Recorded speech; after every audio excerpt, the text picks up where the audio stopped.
has its own Trump situation in Ontario going on right now, so we're... Okay, who's all back? There's some weird stuff going on. I'm back.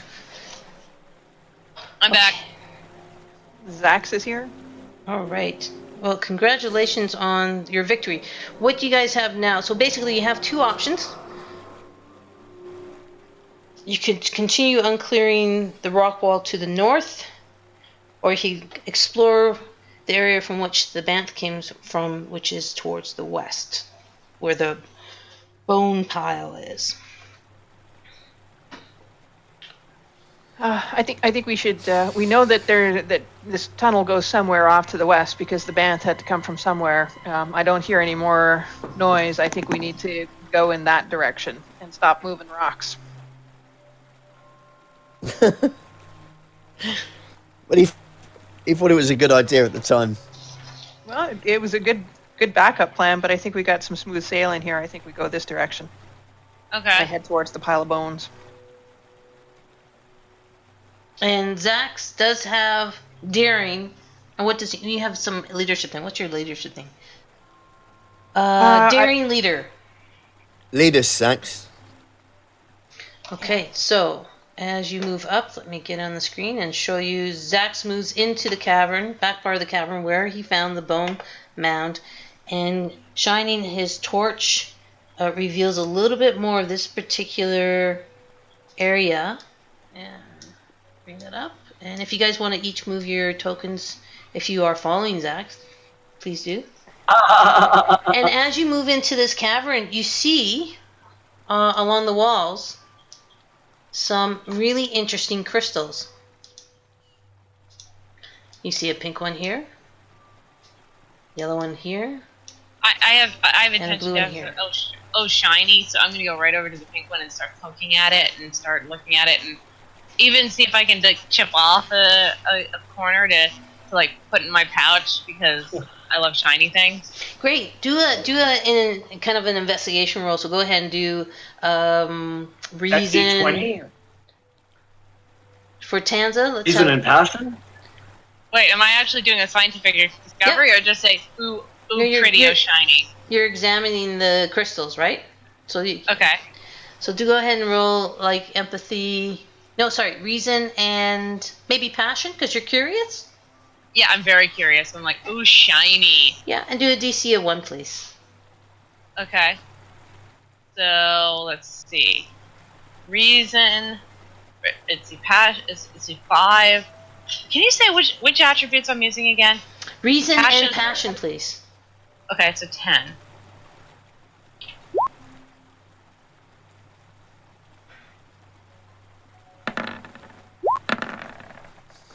Fantastic. Yeah, as you kind of going up to the pink one, and you're first you're taking a look at it, it's great. And as your hand goes closer to it, you can feel like kind of a warm tingling of your hand before you even touch it.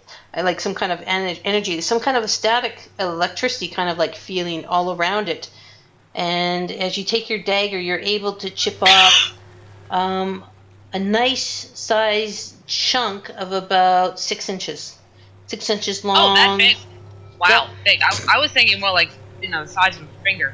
But okay, 6 inches. Yeah, that's a nice... Let's say it's the size of a Tharp finger. Okay. Okay. I show it to Patterson because I'm just like, ooh, pretty. Isn't this so pretty? And you can feel as you have continued contact, it feels like it's vibrating in your hand a little scarcely bit too. compares to you, my princess. I raise an eyebrow at him. Has he really earned the right to call me that? He did carry across the cave, though. he doesn't know that custom, does he? So he's just a foreign idiot at the moment. I sort of say something like, oh, so I'm your princess, but I sort of let it slide because it's kind of it's clear I understand from John Carter, from my interaction with John Carter, that he himself was not very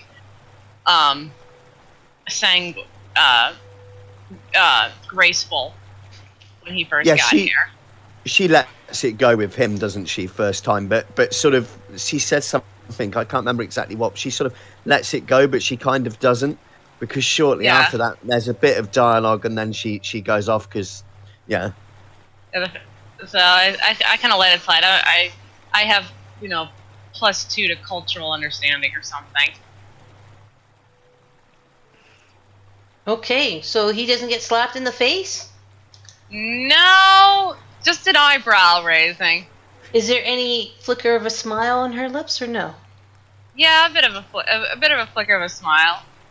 Sort of a, huh? You think you're hot stuff, don't you? But don't worry, I'm not going to spank her on the ass or anything. Okay, Tanza, you have a shard of pink crystal.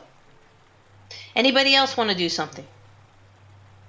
There's other crystal nodes in here. There's blue ones and green ones. I think Pamalia. Oh, I'd like to go over to these blue ones. Okay. I can't get over that voice. So for this, I'm rolling a D. 2d20, and you're going to use hers. empathy and passion as your target number, please. Passion, we got 11. So 2d20. Ooh.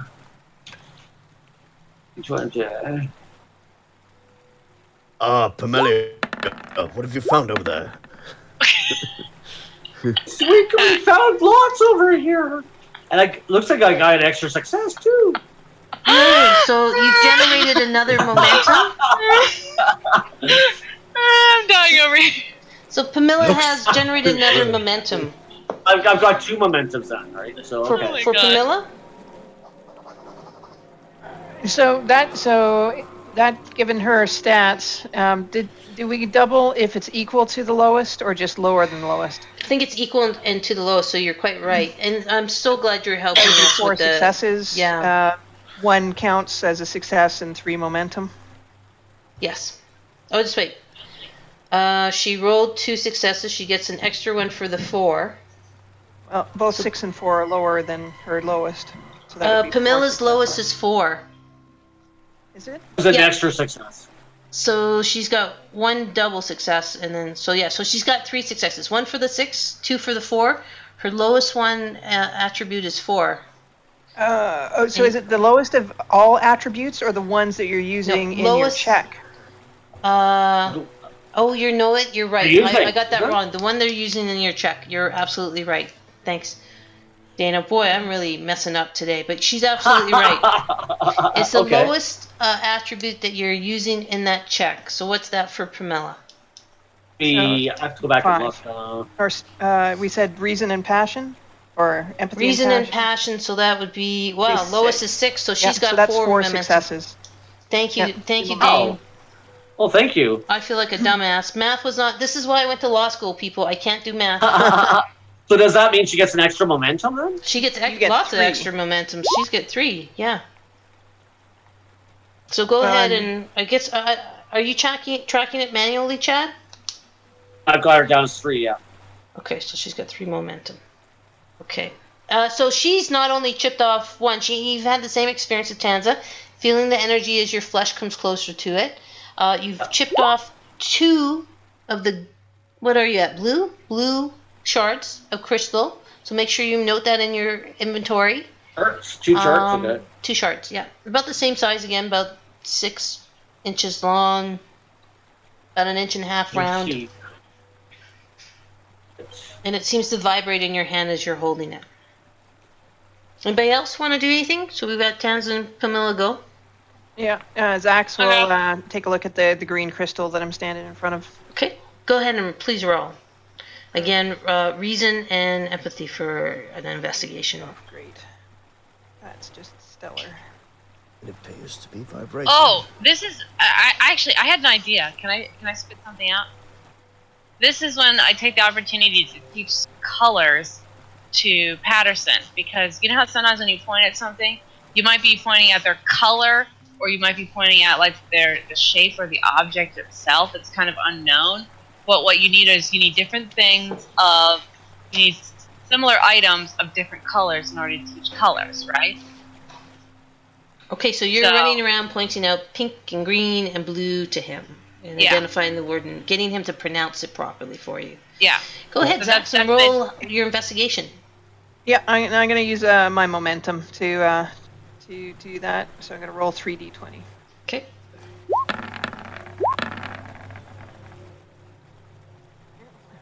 Alrighty. One success. So you're able to, similar experience, you're able to chip off 1 1/6 length shard of green crystal. Okay. Anybody else want to do anything? Try to get any crystals? We've got Had and we got Chad. And we have Patterson. I would use one momentum to use that investigation as well. For Chad? Okay, For Chad, and is yeah, everyone taking off your momentum as you're using them, please? Yes. I just, Yeah, I don't think either of my guys have earned any since, so... so that'll be down to 1, okay. And now... For my... What was it that was cunning and reason, right? Reason and passion. Reason and passion for this investigation. And passion. Yeah, so we're that using would be passion because there's a curiosity about these crystals and what they are. You've never seen them before. a target number of 11, so I'm going to roll 3d20. Okay. And lowest number is 4. So, critical success. Nice roll. So you got 2 successes for that. So you've gained 2 shards. Of what color are you going at? Was that the green you were trying to chip off there, Chad? So you got 2 shards of green crystal, Chad, and you gain 1 momentum. Yeah. Thanks, Zax. So, so Chad's momentum, please, you need to... So yeah, you do stay at 1. You use 1 and you're at 1, so you're fine with your token on I changed it to cavern. 1, the Chad, the momentum. Yeah, that should be Okay. good. yeah. Sorry, Max, go ahead. No, I got a bit of latency problem occasionally, but could Patterson... So how many sets of colours are there? 2 or 3? There's 3. There's 3. Pink, green, and blue. Could Patterson sort of repeat back the words for the colours, but kind of make a symbol on his hand as to kind of say, put them together, like together? See if someone understands. Are you I saying understand. in English or? English, then Barsoomian. So I kind of say, I say it and then I repeat it back in the other language. I mean, Let's I'm do kind of it. indicating. Let's do like a kind of a charm convince thing, a persuasion type Yeah. check. I'm trying to say, bring them together. Yeah. Yeah, sure. Who do you want to direct it to? Tanza. Okay. Right on. So that's going to be, again, reasoning and empathy. Okay. So, Reasoning and empathy. With a DC of 1, difficulty of 1. okay. And then with Tanza rolling reasoning and empathy as well to see if she gets what he's laying down. So both roll reasoning and empathy with DC of 1, please, Tanza and Patterson. Okay. 2d20. 2d20, yes, please. Ooh. Right on. And Tanza?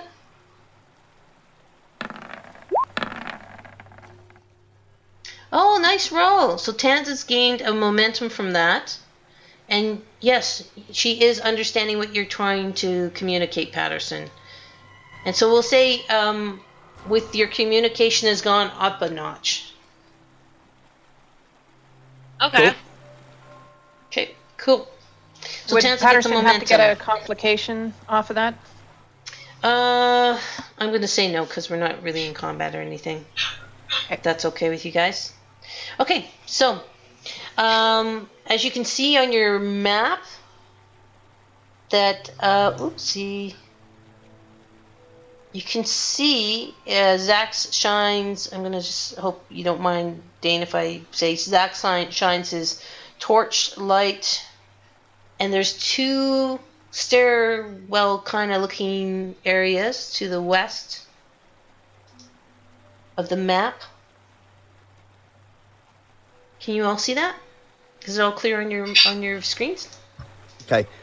Speaking as Had, not Patterson, I'm just going to say that Had believes Patterson may be, and sorry if this is a little bit meta, but Had believes Patterson may be trying to say bring all 3 crystals because it may be some sort of key to a lock. Oh. Oh, yeah, fine. That's fine. That's perfectly fine. Cool. And I think between you all have several crystals, right? Yep. You all have copies of each color. Yeah. I mean, I'm totally theorizing there, but you never know. Okay, so you're looking at the left side of the map, the west side. What do you guys want to do?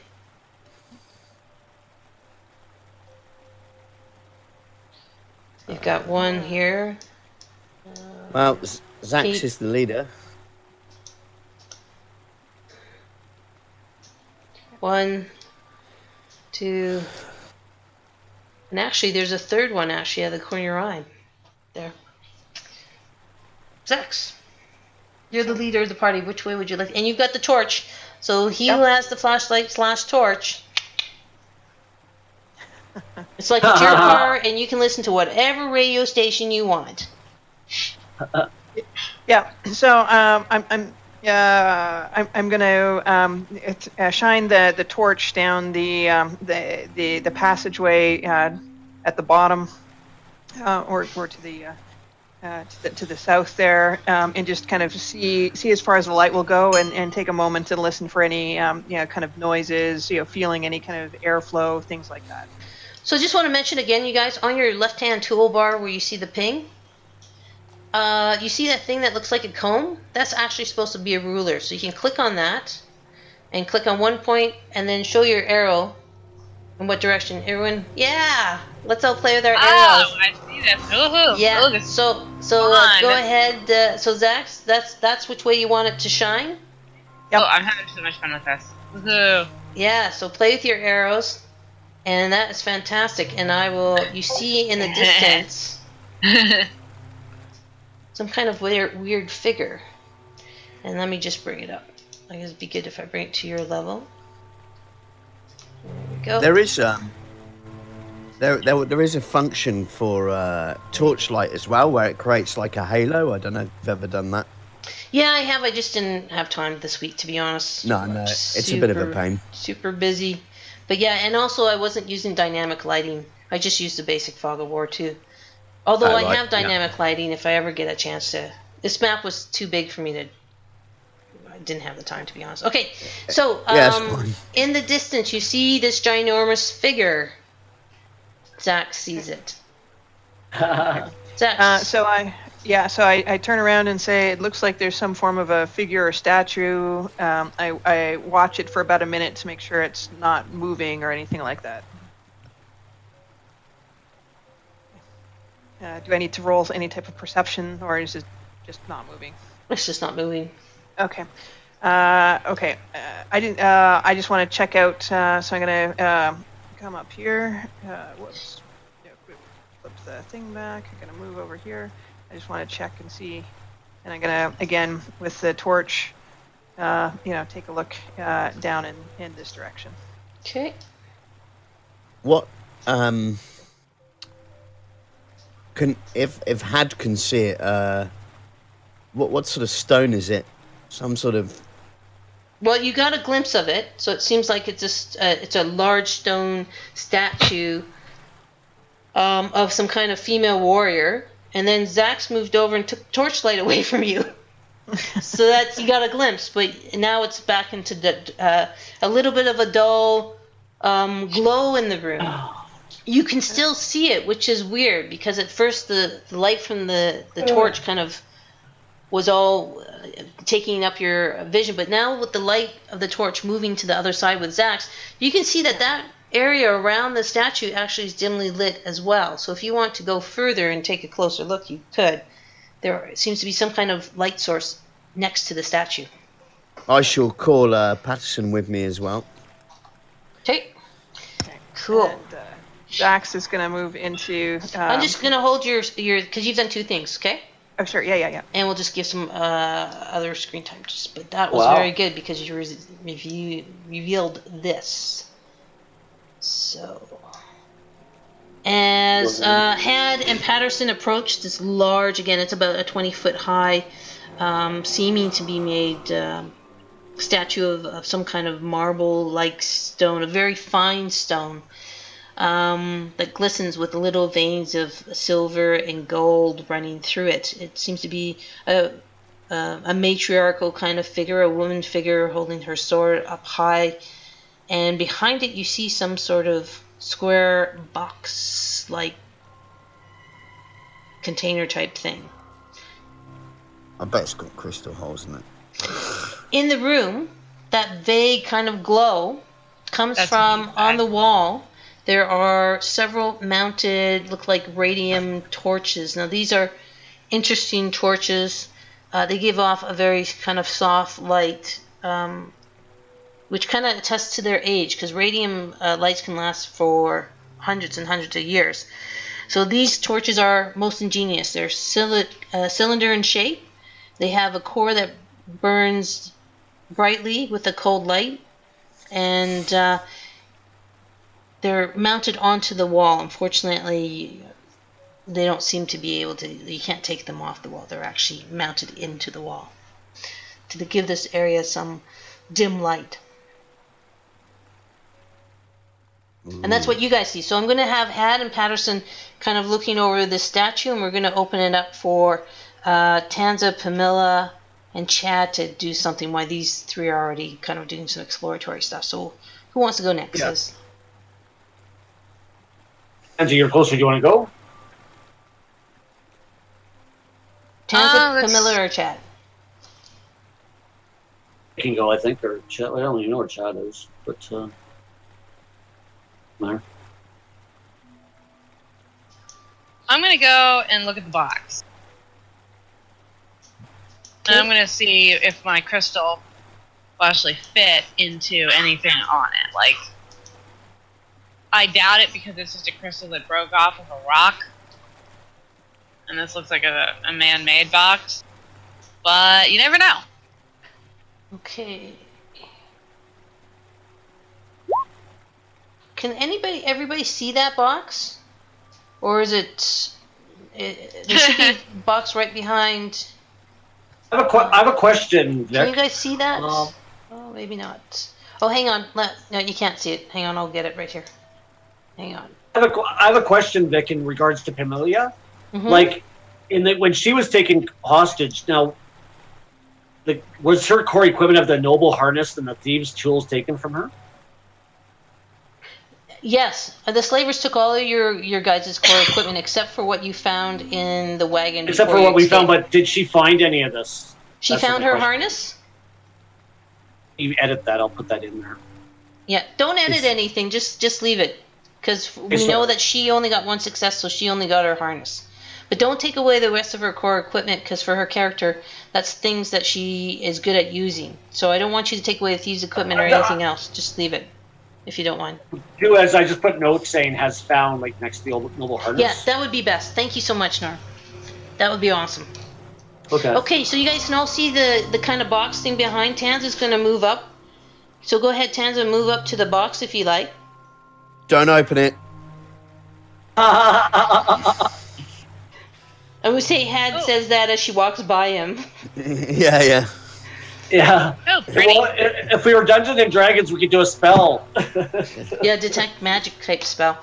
Have you seen the Holy Grail?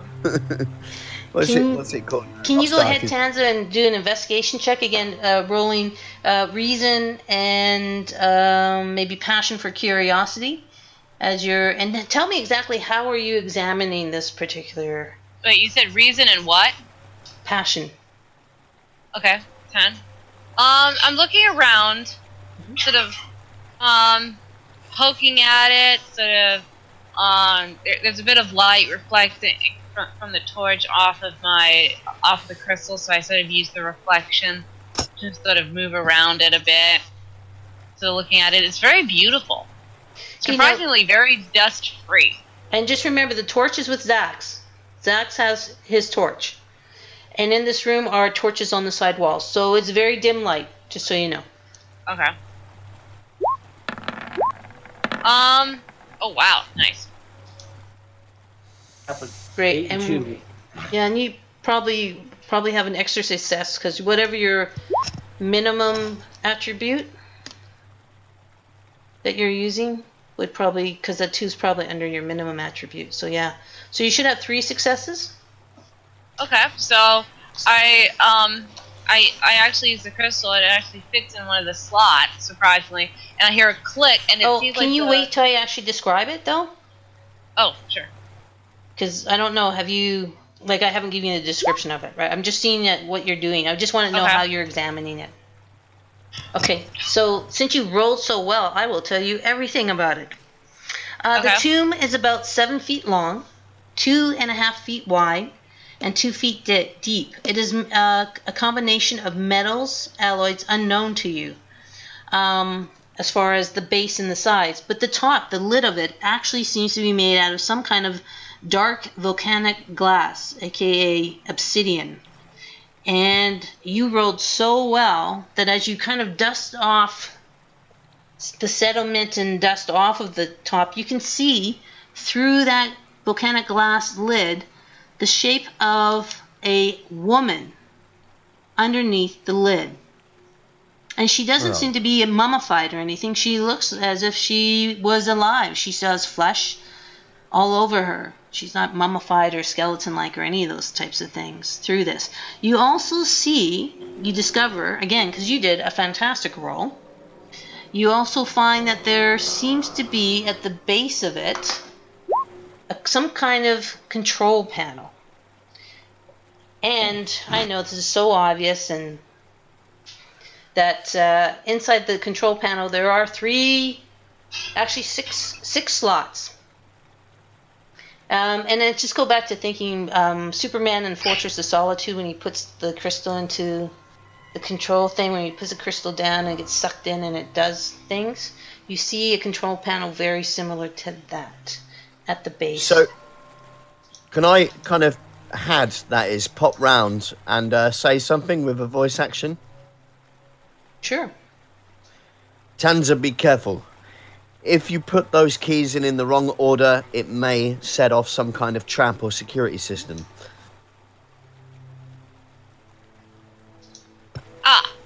Thank you.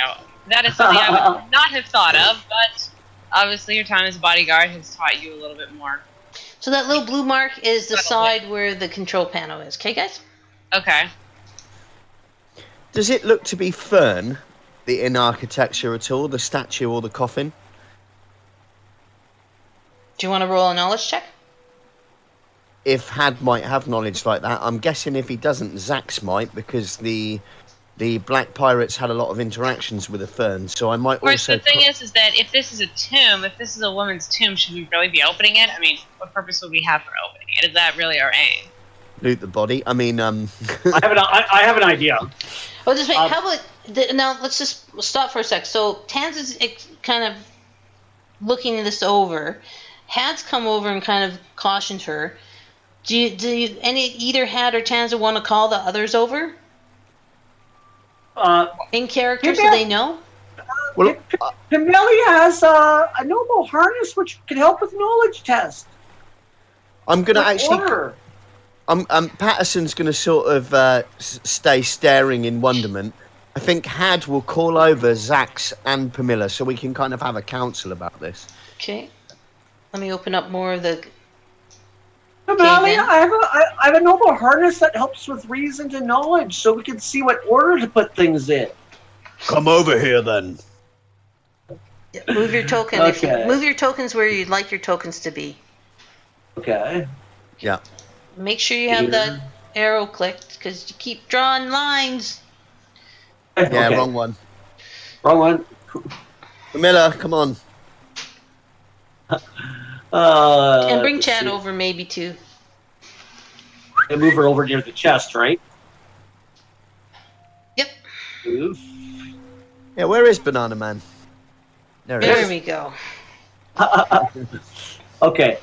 Okay, so you guys have all come to the tomb, and Tanza's taking time to show you everything she's shown and wiped off, and you guys even cleared off the top lid of the tomb even more so everyone has a good look at this female that's inside. In fact, she's a very beautiful woman, or perhaps she's just a beautiful corpse. But she doesn't seem to have decomposed at all. She seems perfectly preserved. Do any of you think that this could be Fern? And let's have at least, we'll give it to you, like at least 2 of you roll knowledge checks. So knowledge test would be what? 20? Knowledge check's going to be reason and probably, again, passion for a kind of a curiosity. I would say so. Yeah. I'm gonna suggest. I mean, we don't have to, but I'm gonna suggest Zax and Pamela make the rolls, but I could be wrong. Yeah, that makes sense. Okay. Yeah. Go ahead, Zax and Pamela. Pamela can use an extra. She can use her harness.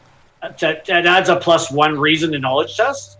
Now, is that giving extra dice, or does that give me an extra number? It will give you an extra 2d20 to roll. Oh, 4d20, right? Well, no, you start off with the base roll of 2d20, and then you're going to add the one from her having her harness, so it'll be 3d20. I've got a target number of 11 then. Okay.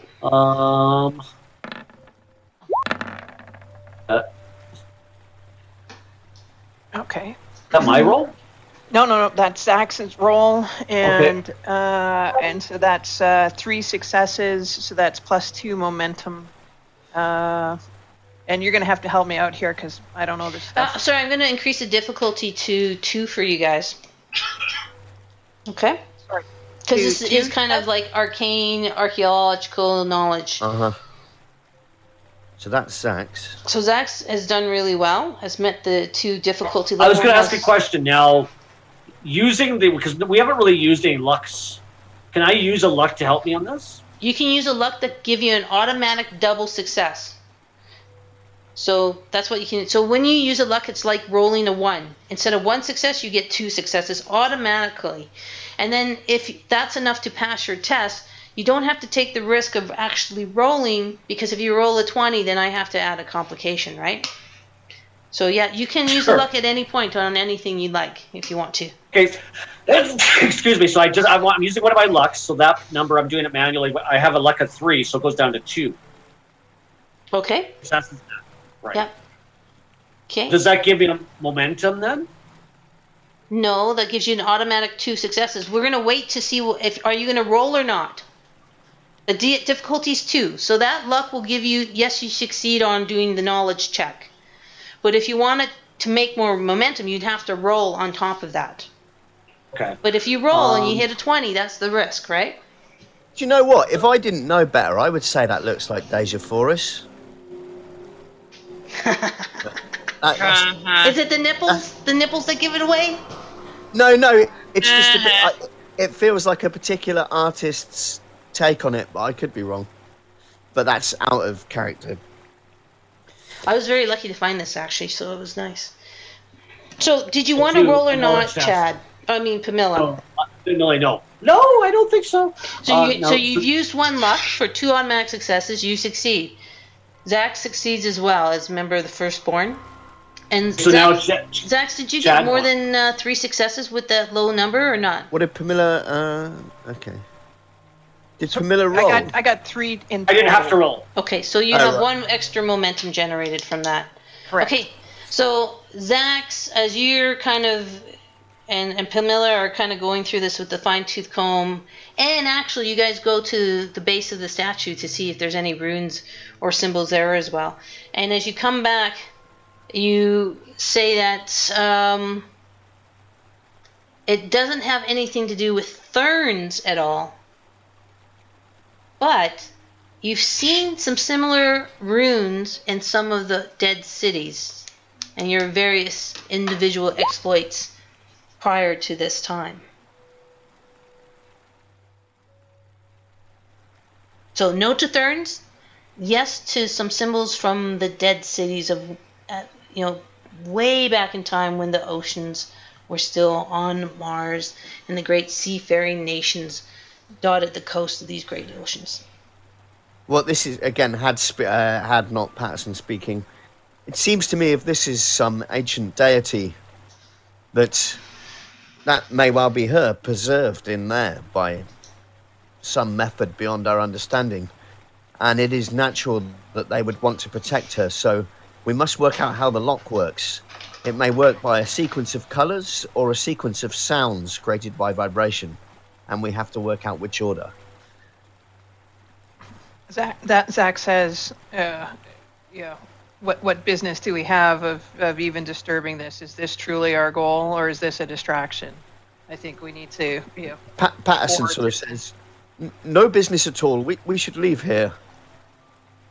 I agree with Patterson. It's, this is a tomb. Why should we try and open, why should we disturb the dead? Why, to loot it, of course. I'm developing multiple personality disorder. And Zax, as you guys are having this discussion, your eye catches something. And you see that symbol that you guys had previously seen on that hatch that you saw. In the little bottom corner of this particular coffin/tomb type thing. So I'm just going to bring that up for you guys to see again. And you guys see that symbol that's on the base of that little squiggly symbol, okay? And Zach, I see you bring something up. Did you see it? No. Okay, hang on. Okay, hang on 1 sec. Let me bring it up again. And I don't know why had suddenly developed sort of fart-like attitudes, but I've decided he might be a bit of a twat at times. Can you guys see the hatch now? Can you see the hatch now? With that squiggly symbol on it? So that is the hatch that you found last time in that patch of grass in the desert. So that squiggly line is in the very bottom corner. I can't see it. Which? Okay, so I'm gonna bring it up again. It is a handout, and let's see here. Who's our scientist academic? Would that be familiar? Oh, okay. There, everyone see it now? Yeah, I see it. Okay, sorry about that. There you go. That little squiggly symbol at the bottom. Not the numbers on the door, but does anyone recognize this hatch, by the way? Pop culture quiz. Which one? The hatch?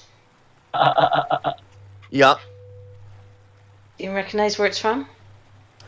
It's on the tip of my mind. I've seen it before, but if you give me a bit of time, I'm sure it'll come back to me. Okay, so that squiggly symbol is on the lower. I want to know. I don't recognize it. It looks like something out of Mist or something, but I want to know where it's from. Should I tell you? No, it's. Give me 5-10 minutes and let me see if I can. Give Max 10 minutes to figure it out. He'll get it. Okay, so that's you see that as you continue kind of to ponder the tomb itself.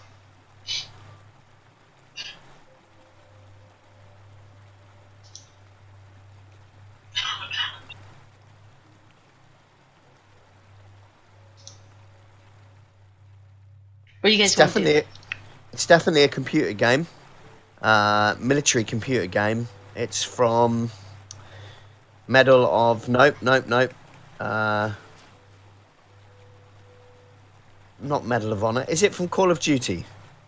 Is that your? Do you want to use a lifeline and make a call? That's my final answer. Call of Duty Easter egg. No, it is the hatch from the TV show Lost. Oh, really? Yes. That's a good show. I missed that show. I know, it was a good show. Okay, what do you guys want to do? See, I never watched that. That's why I didn't get it. I'm sure I've seen that. Oh, and I should add, Pamela spots on top of the statue some kind of tiara. There's a weird gleaming at the top. A princess has been here. So on the brow of the statue, there's some kind of tiara. Up and down, and she's really excited. So pretty. Well, you wanted royalty, Tanta. Don't put it on. Nothing good comes of these things. I respect royalty too much to try and put on a tiara that has not been formally given to me. Anyway, if anyone's going to put it on, it should be Banana Man over there. Okay, I thought Tarzan would look good with a tiara myself. Yeah. And the tiara is on the statue. On the statue's brow. Okay. So while the boys were looking at the statue, they were looking at her nice big boobs. Their eyes didn't get far enough to her face, but Pamela saw it. Of course. Dirty boys. Of course, we always talk to the chest. Well. Now, again, that statue is about 20 feet high. I'm sure Patterson could easily leap up into the bosom of whomever that deity is. I'm actually a derriere man myself, but... What do you guys want to do? Keep exploring the cave. So Zax, who still has the flashlight's going to move, a little bit closer, and wants to flash down this. Okay. Well, this before we corridor. leave this tomb area, okay. So Tanza's vote is to continue on. Zax seems to want to continue on. Pamela sees the tiara on top with something glistening on it. Chad, I'm not sure what Chad wants to do. So can I just kind of get from Chad and Pamela what they want to do next? I think we should all move together. I think let's. Oh wait! Did Tanza in character say that she liked the tiara?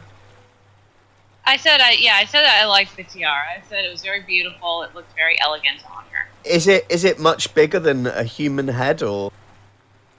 Yeah, it's a 20-foot tall. It's a 20-foot tall statue. I think everything is proportional. I know. Well, okay. So it What? would fit. It would fit on her head. On our heads, though, probably. Yeah. probably be too big for us. And there's something glistening up there, but you guys you can't really see what it is. You need further investigation to find out what's glistening in the tiara. Not glistening on a sexual part of her body, obviously. No, well, I mean, she's not been bejazzled, you know.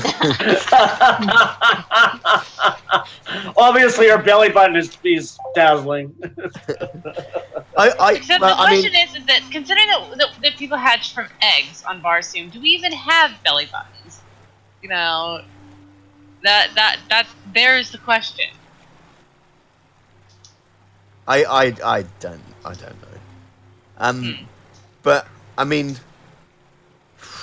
I've seen Jason and the Argonauts. I know what take jewels and things from these places, so maybe that's not a good idea. Yeah, no. Yeah, I've seen enough Indiana Jones to know that it's not a good idea. All right, so Chad, Pamela, I was waiting for your final, because I know what everybody else wants to do. What does Chad and Pamela want to do? I think we should move on. Move on.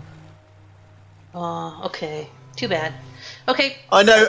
Well, Patterson was kind of tempted to take it for Tanza as a present, but I don't know. It's a thought that counts. Yeah. Oh, okay. No, okay, you guys are saying no to this opportunity, so moving forward, No, Zax is going forward. I feel the GM wants one of us to do something reckless, so... I'm not going to railroad you guys. If you don't want to do it, you don't want to do it. I'm going to Send the go SM, with... so if we take the tiara, all these monsters are going to come out. So, where Zax is? Zax is pointing the torch straight ahead. And I am Zax just curious. can see that. I am just curious, like with the whole in the spirit of sort of choose your own adventure books, where it's like, oh, if you choose this option, that'll happen. If you choose this option, that'll happen. What would have happened if we would have done something with like the tiara? GM's not going to tell you that, Rant. No. I'm not going to tell you that now. But I've got 2 pages of notes that I can now recycle. I don't know. Actually, Patterson's pretty tempted to... No, you guys. I'm not railroading you guys. You guys want to move forward, we're going to move forward. So there you go. I revealed what the flashlight can see with Zax pointed at it ahead. And as you guys leave kind of this tomb shrine where the statue is, it gets darker because there aren't torches in the walls outside of this particular area. So you get much more dark. We are too respectful of the dead. We are too respectful of the dead. Can I ask though, in the coffin, which is kind of see-through, right? Yep. Did the princess or goddess or whatever have kind of jewelry and weapons and things herself? Oh, let me see. I want to show you. Max, I love how you think. That's the woman that was lying in the tomb. Can you all see her? Yes. That Pretty. is the gorgeous creature that was lying in the tomb. It's a nice drawing, isn't it? Beautiful. Patterson Did you do that? Patterson's feeling overwhelmed by some strange force, and You don't You're in a have to throw loincloth. the We can GM tell you're in bone. lust. It's okay. You don't have to throw me a bone. I'm okay. No, we should do it, man. What's the crystal sequence? Only if he can work it out. Otherwise, we'll move on. If Patterson gets the role, if he can work out how to open it, we'll do it. But if he can't get the role, I think we should stay away from it and you go ahead and do it. Hey, Vic, did you draw that? Did you draw that picture? No, I'm not that talented. I steal everything off the internet. I know I'm supposed to be a lawyer, but oh well. Intellectual property means nothing to me as a GM. Playboy magazine or something, bro. If you hold a crystal up, does it make a tone or a flash of light? Yes, they actually do make tones when you kind of tink them with your fingernail, and different tones too. I would like to match the coloured crystals to the correct tone, receiving tone. Well, you're going to have to run back and grab the people and get colored crystals from... Everyone collected a different color in a certain amount. Right, so Patterson's going to do this because he's just kind of overcome with some strange desire. Strange Oh, desire. Is that what we're calling it these days? Well, when you think of it, right? If you're mixing timelines and stuff, I mean, when Princess of Mars was published was before the Great War, right? To be honest, you know the people who built the pumping station. This could be left here by them, and that could be really awesome. So, I mean, obviously Patterson doesn't know that, but to work it out, what have I got to roll once I've collected the crystals? Well, see, you guys missed the big hint I was giving you. Try to think back the big hint before you pop the crystals in. You want to? I'll give you a second chance at the big hint. The shiny gem on the tiara, I want to match the colour of that to the colour of the hole and put that in and twist it. Do you want to jump up and see what you can see on the tiara? Yeah, I'm going to zack up in the air. Okay, so go ahead and do... I'm just trying to get you to do some different rolls just to try out You again do the 20 system. to find out if you can jump up. So or... might is going to be the big thing you use for leaping and daring. Tribute test, right? Might. And that's going to be for Patterson. And Patterson, I think you have a talent for that. I haven't looked, but I can take a look now. I'd imagine he does. Leap with strength. Oh no, that's lead with strength. Duh. Okay, leaping bounds. Okay, when you make a one range category move, you can ignore any obstacles intervening. Also, how many momentum has he got? Because when you gain more than 2 momentum on a test, you gain an additional momentum. Yep, I don't know. You guys need to check that. That's what I'm telling you. Read your talents and make us aware of it. Sorry, it's because I've taken on a new guy, but ignoring There's a any lot more to remember, yeah. Yeah, I don't think there's anything in there really that can help you too much with the jump. It just means that the jump's not going to be too much problem. But here we go. It's only 20 feet up. That's nothing for you. So we'll make it a DC 1. Might and daring. Oh yeah. Yep, got it.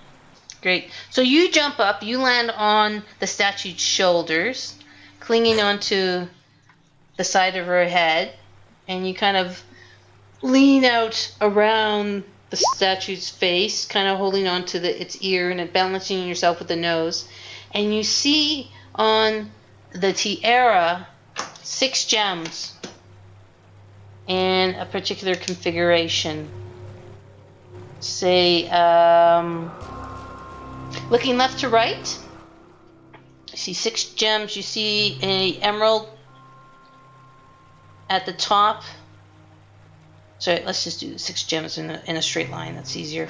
So emerald. Let's just go by pink. Green, pink, blue, green, pink, blue. In a line, left to right. And if you want, you could probably take a dagger and try to loosen them up and pull them out. Do you want to do that? Do they look like they'll fit in the coffin? No, they're bigger. That would just be theft, which I'm kind of about to do anyway. But Oh gosh. I want to get a nice present for my girl Tanza there, you know. So I'll jump back down and walk around and try and open the coffin. Tanza has a boyfriend that likes to play war games. I'm just warning you. So her husband. Hey, this is the character, not me personally. Okay, just thought I'd let you know. Yes, green, pink, blue, green, pink, blue. Actually, in another sort of universe that I like, in a Greek mythology universe, I created a pink gem. It's pure pink. It's not amethyst, but it's like a pure pink gem, and I named it Korite after Kor, the goddess of spring, who becomes Persephone. So you just sort of use that as a name for a pink gem, like emerald, Korite, sapphire. Good idea. Okay, so Patterson, you're back down. You leap back down from the statue. You go to the tomb. You're probably going to need the assistance of your fellows in the shards they collected. Yeah. Who wants to volunteer their shards? As the Earthman's kind of fidgeting around, you're watching this with amazement, him jumping up and down on this weird statue and back. We must release it. Charge the green crystal I could give you. Thank you. I'll come over here. So Chad's given a green. Get the green off my sheet here. Okay. I would say thank you, my good man, but you won't have a clue what I'm on about. Oh, you just have to. What crystals did you Just have wait with that you way. already? Did Patterson already have some crystals? Patterson had a pink. Pink. Okay. So I've got green and pink. Oh, Camellia had. Actually, on her sheet, I just put that she had crystal, but she was around the blue section or the green section, I think. I think Tanza had blue. No, I have pink. Okay, well, we need another pink shortly anyway, so we just need a blue, a green, and a... Camellia will give you a blue. Cool.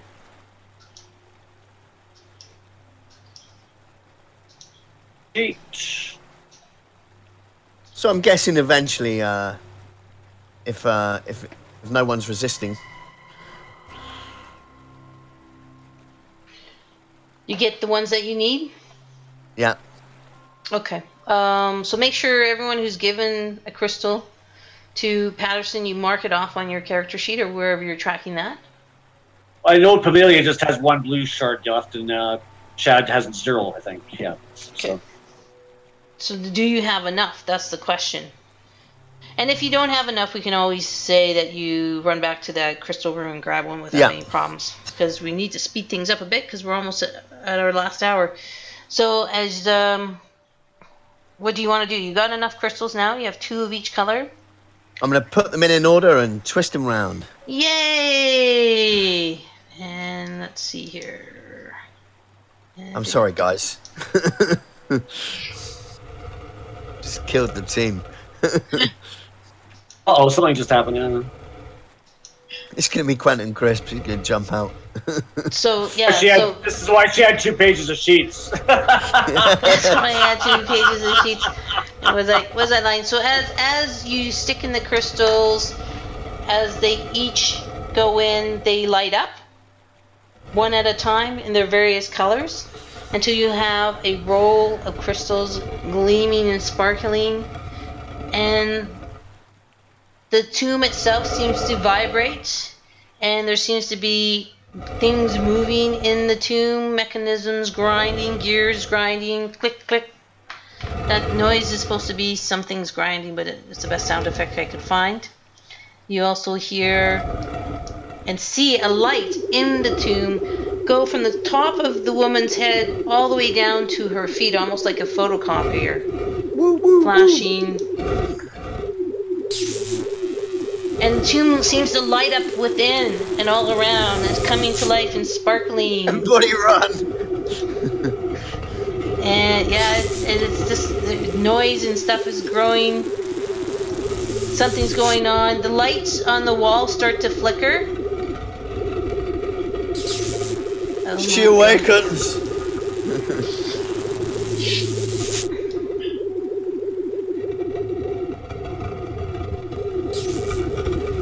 And there's lights flashing of all the original different colors are exploding around the room like some Skittles or unicorn going crazy, barfing out all the spectrum of all the lights. Yeah! Unicorn! And then finally, after all of this, the tomb's lid, volcanic glass seems to pull back like a sliding glass door. Must be Mardi Gras. And the inner part of the tomb lights up inside. And the woman's eyes start to flutter. And Inside, all of a sudden, her hands move. This is the dead woman, not the statue. Yeah, this is the dead woman because we're doing everything on the tomb. Okay. Okay. So here, let's. Sorry, I didn't know if we were talking about the dead woman or the statue's eyes were fluttering. No, we're doing the woman on the tomb. So again, the lid comes off, pulls down the volcanic lid, and the woman's eyes flutter. Her hands move up to her face. She begins rubbing her eyes, and she looks up and around at all of you in bewilderment, and she says, "What is the meaning of this? Where am I? Who art thou? Why have you brought me here? Where have I been taken?" And she looks around, and she's very bewildered, and she's searching for a familiar face. Who are all of you? Why have you brought me here? Is this in Barsoomian or human? Barsoomian. Of course Now, it's in Barsoomian. as the lid has retreated, and she kind of gets up onto, she kind of sits up in the tomb, and she's rubbing her eyes and stuff. You can see that she has white skin, but her hair is jet black. Melia does speak Barsoomian, so Everybody speaks Barsoomian. I know. So So she says this. Yeah, I mean you can understand her. So she's a firstborn, not a firstborn, an original seed. I was looking at Pamelia's sheets, and she has some skills in talking to people, like passionate orator. Okay. I think we should use this. It says your unwavering loyalty and love for your people moves others to aid you. Even with dealing with sworn enemies, culture, or group, you can often gain concessions. So you may re-roll the result of any failed die roll on a passion-based attempt to convince her. So I want to convince her to help us or come on the quest with us. Don't the Black Martians, some of them, know a bit about Aurovarian history? You know what I mean, Aurovarian? Yeah. And again, Ovars are the white race that built the big cities that are now the dead ruins of today. And they were the ocean-faring race that really built Barsoom. And from them, they were the great culture, right? And everything else kind of, in some ways, came from them. They're mixing with the blacks and the yellows, produced the red race that is now the dominant race on Barsoom. Yeah, they were in the Gulf of Torkus, weren't they? And if I remember, the Jeddak of Lothar, I can't, in my memory, so woolly. Now, the Lotharians, I believe, were auburn hair, were they not? Or maybe that was horse. There was a blonde, there's blonde and there's auburn-haired, white-skinned folk so far. I don't think that there were any auburn hair. I mean, the Therns were originally blonde, and then they became bald. No, there is one. I just recently read. I think it was. This is before the Therns, and they had a kind of war, and they were They were experimenting with. They had hypnosis. I vaguely remember. But anyway, none of our characters would necessarily know this.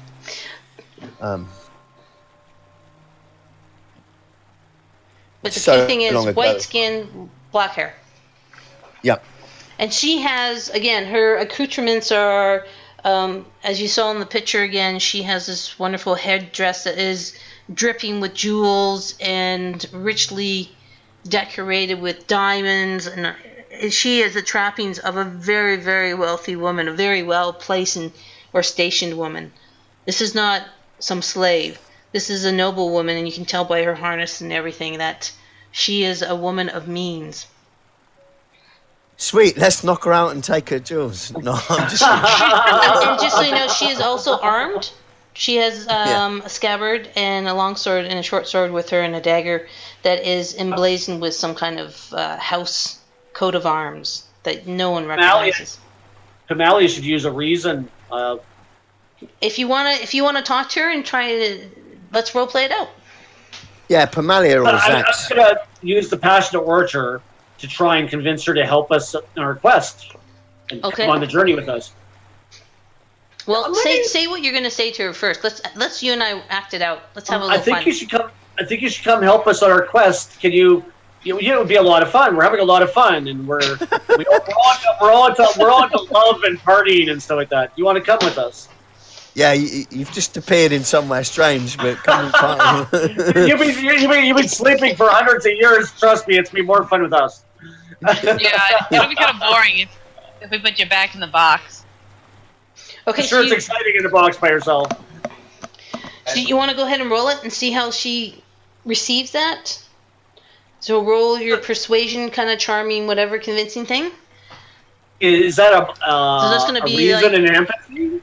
Yeah, I would think so for sure. Or it may actually probably be empathy and passion. Let's take a look at your character sheet real quick. It's okay. We're a culturally diverse group. You can chill with us. So I would roll a 2d20 with a target number of 12. Let's have it with the passion because your talent is... We're as culturally diverse as a Star Trek cast. So you want to use your passionate orator? And so that means your passionate orator talent. Do you want to... If you're going to use that, then let's make this a passion reason roll. Because then if you fail anyone, you can re-roll it. If you're using that talent. Number two, that's two of them. That's 2d20s then, right? That's... Yeah, but you can also do Speak from the Heart, which is, again, another passion roll. Put d20 in there. Well, that's for inflicting damage. 16 and 17, so I failed. What?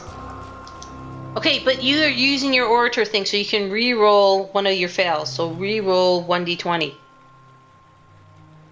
Orator skill. Did I read it wrong? Your passionate orator skill allows you to re-roll one like a failed dice, right? Maybe it's not one, maybe it's both. Let's just double check. Instead of any failed Camilla, talent, and it says you may re-roll the result of any failed die in a passion-based attempt to convince others. So re-roll both of those die. This is part of your talent. That's 4 and 7, so that's actually a more success. A 4 would give me 3 successes. Huzzah! Great use of your talent. So so where she had her hand on her dagger before Pamela started talking and speaking softly or in that convincing tone of her, and so she kind of looks at you and, who are you? Where am I? Who art thou? My name's Pamalia. I'm here to be your friend. Come with us. Oh my gosh, that voice is gonna... You're so hilarious. This is so funny you're recording this. She seems to, take a shine to you, Pamela. She holds out her hand and as she, kind of needs assistance to get out of this coffin. And she reaches for your hand and you take it and you support her as she climbs out of the box of death and gains her feet, and she's a little bit wobbly, so she's holding on to you for support.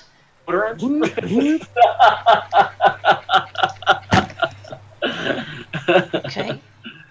She's been in that coffin for a couple hundred years. They wouldn't have deodorant. No, she's in perfect shape. She's incredibly beautiful.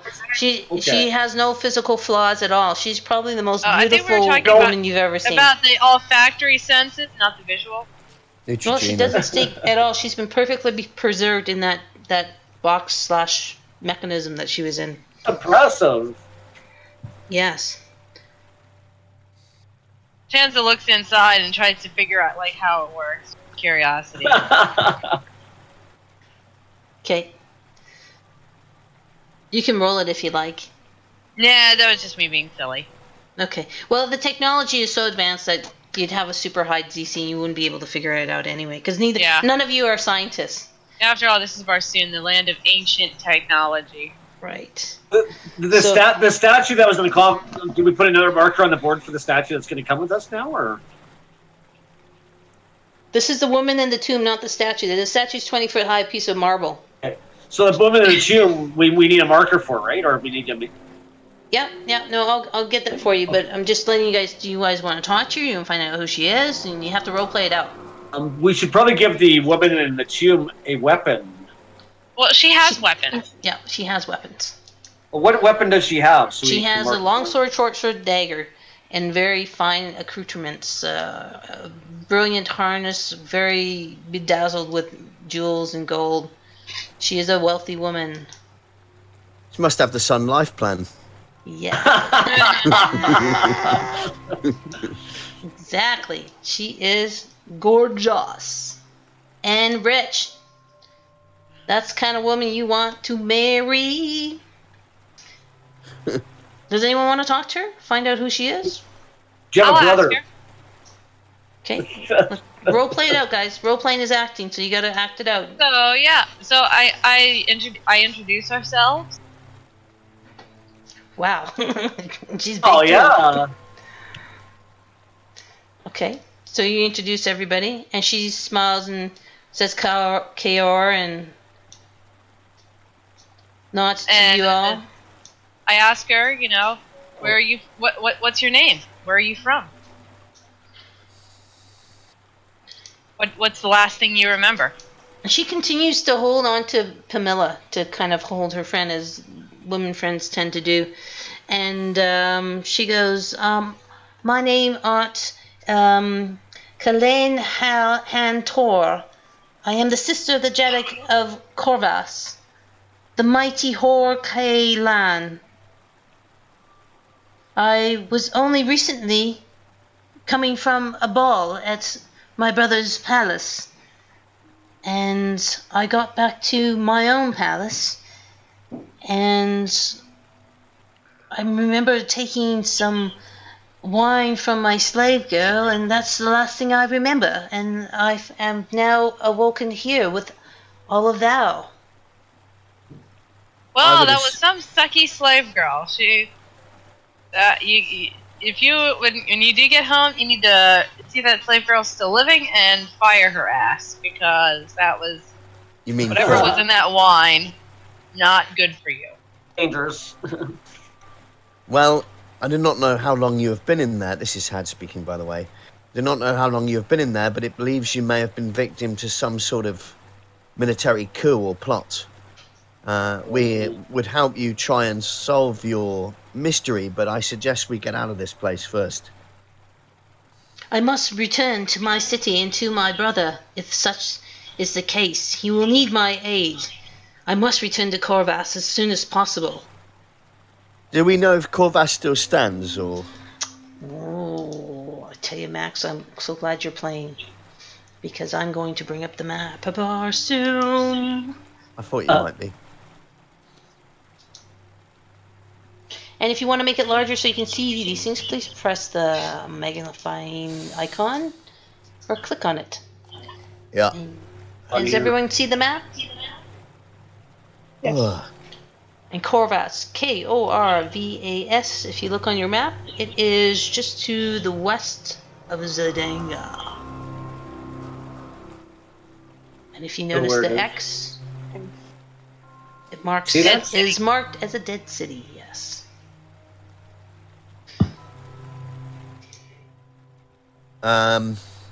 I saw a long article that somebody written. It was basically about mapping out Barsoom and trying to reconcile it with Mars. Corvus. And it was a pretty interesting article. It was basically about how to, what can we dispense with, what do we have to hold to. So yeah, mapping. It was definitely a very difficult prospect. Okay. Zax, any questions or interaction with the Princess of Corvus that you'd like to have? Again, her name is Kalad, so Kalah. Middle name Han Tor. If you want to just call her Cal, that's fine too. Oh. Corvus. Yeah, I was so bad at a different science. Zax just says, your city is dead, we need to get out of here, let's go. Again, because you have Nice. such shitty empathy, I love it. You're keeping up with your character. Find you a different palace, though. We'll help you. What do you mean I my can city's dead? What are you talking about? I was only there but a few hours ago. I suggest to you that. Sorry. I motion around. Look around you. We are underground. We are not near your city, and it's. I like point to the dust that was heaped on top of the sort of heaped on top of the lid, and I'm just like, that has been there for quite some time. I suggest to you that you have been in some sort of deep sleep, somehow preserved by technology here. Many years, 50, 100, 200, 1,000 may even have passed. I know that it must be difficult for you to process right now, but perhaps there are some ancestors of yours still living somewhere. There may still be hope. You mean descendants, not ancestors. Sorry, that's what I meant. Not ancestors, descendants. Okay, and with this news, she almost kind of seems to faint a little bit into Pamilla's arms, and she turns and puts her head into Pamilla's neck, and she starts to shake as the information you're giving her, she's trying to absorb it all. The fact that her country, her nation, her time is no longer any of it, and she's a bit shook up. Anyone got a reefer we can give her or something? She goes, and she turns to you all, she goes, I don't doubt your sincerity, but I have to see it for myself. I can't imagine the great ocean of Thorax, or Thor the Zeus, ever disappearing. It covered a third of the planet. I must see it with my own eyes. Well, when we Take get out me of out here, of you here. can. Great. So she's all on board. She'll go with you guys.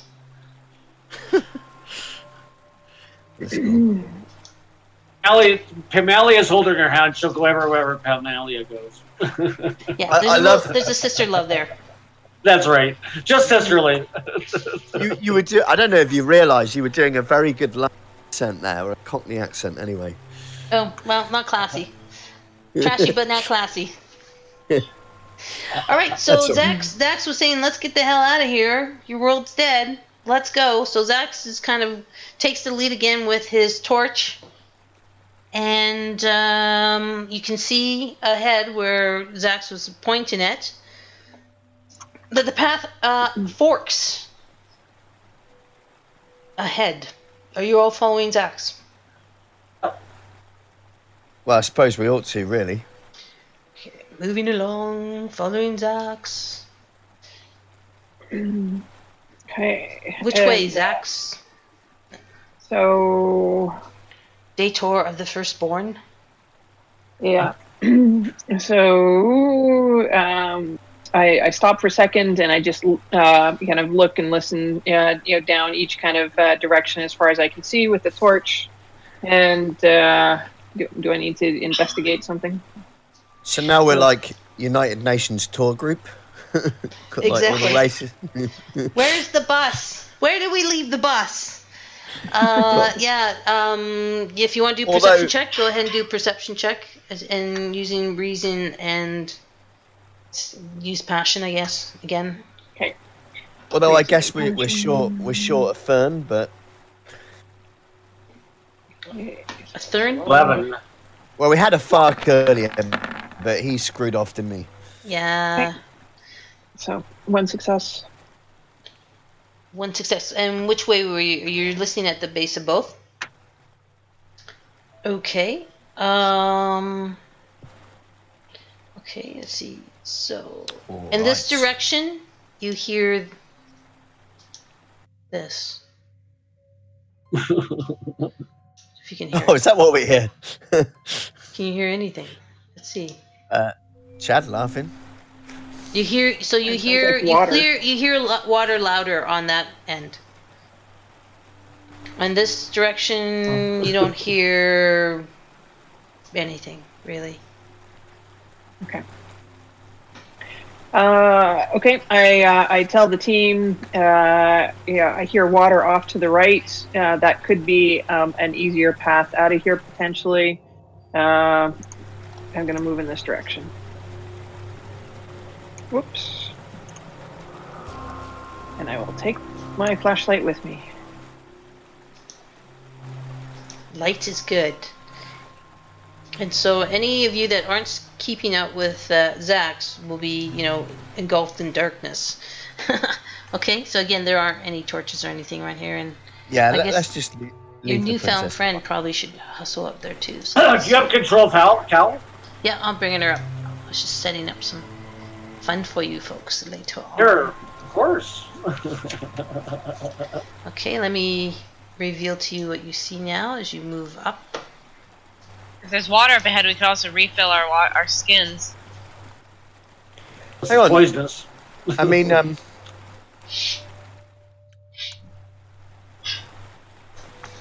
Okay, La la. so you guys can see a little bit. You come out and you see the banks of an underground river. And let me just fix things as Zax moves up. And see. Let's see. It's a pretty good torch you have, so let me give it some more open here.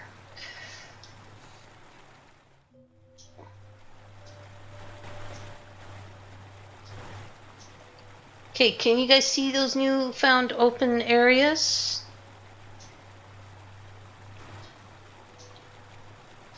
On your maps? They should be revealed, so you should see now the banks of the river.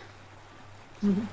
Rushing, it's a fairly decent sized river, especially in Barsoom. It's impressive to any of you, all except for the Firstborn, because obviously the Firstborn has their underwater ocean. So this is nothing but a Let's creek go to back there them. for a second. well, I guess, Well, and, I guess, and probably Patterson has seen bigger too. I mean, yeah. I was about to say. Yeah. Yeah, since he's a native of the UK, he has. Oh, it looks like a Thames, so it does. I look at him quizzically. Thames? What is Thames? I point to the water and make sort of waving gestures, I guess.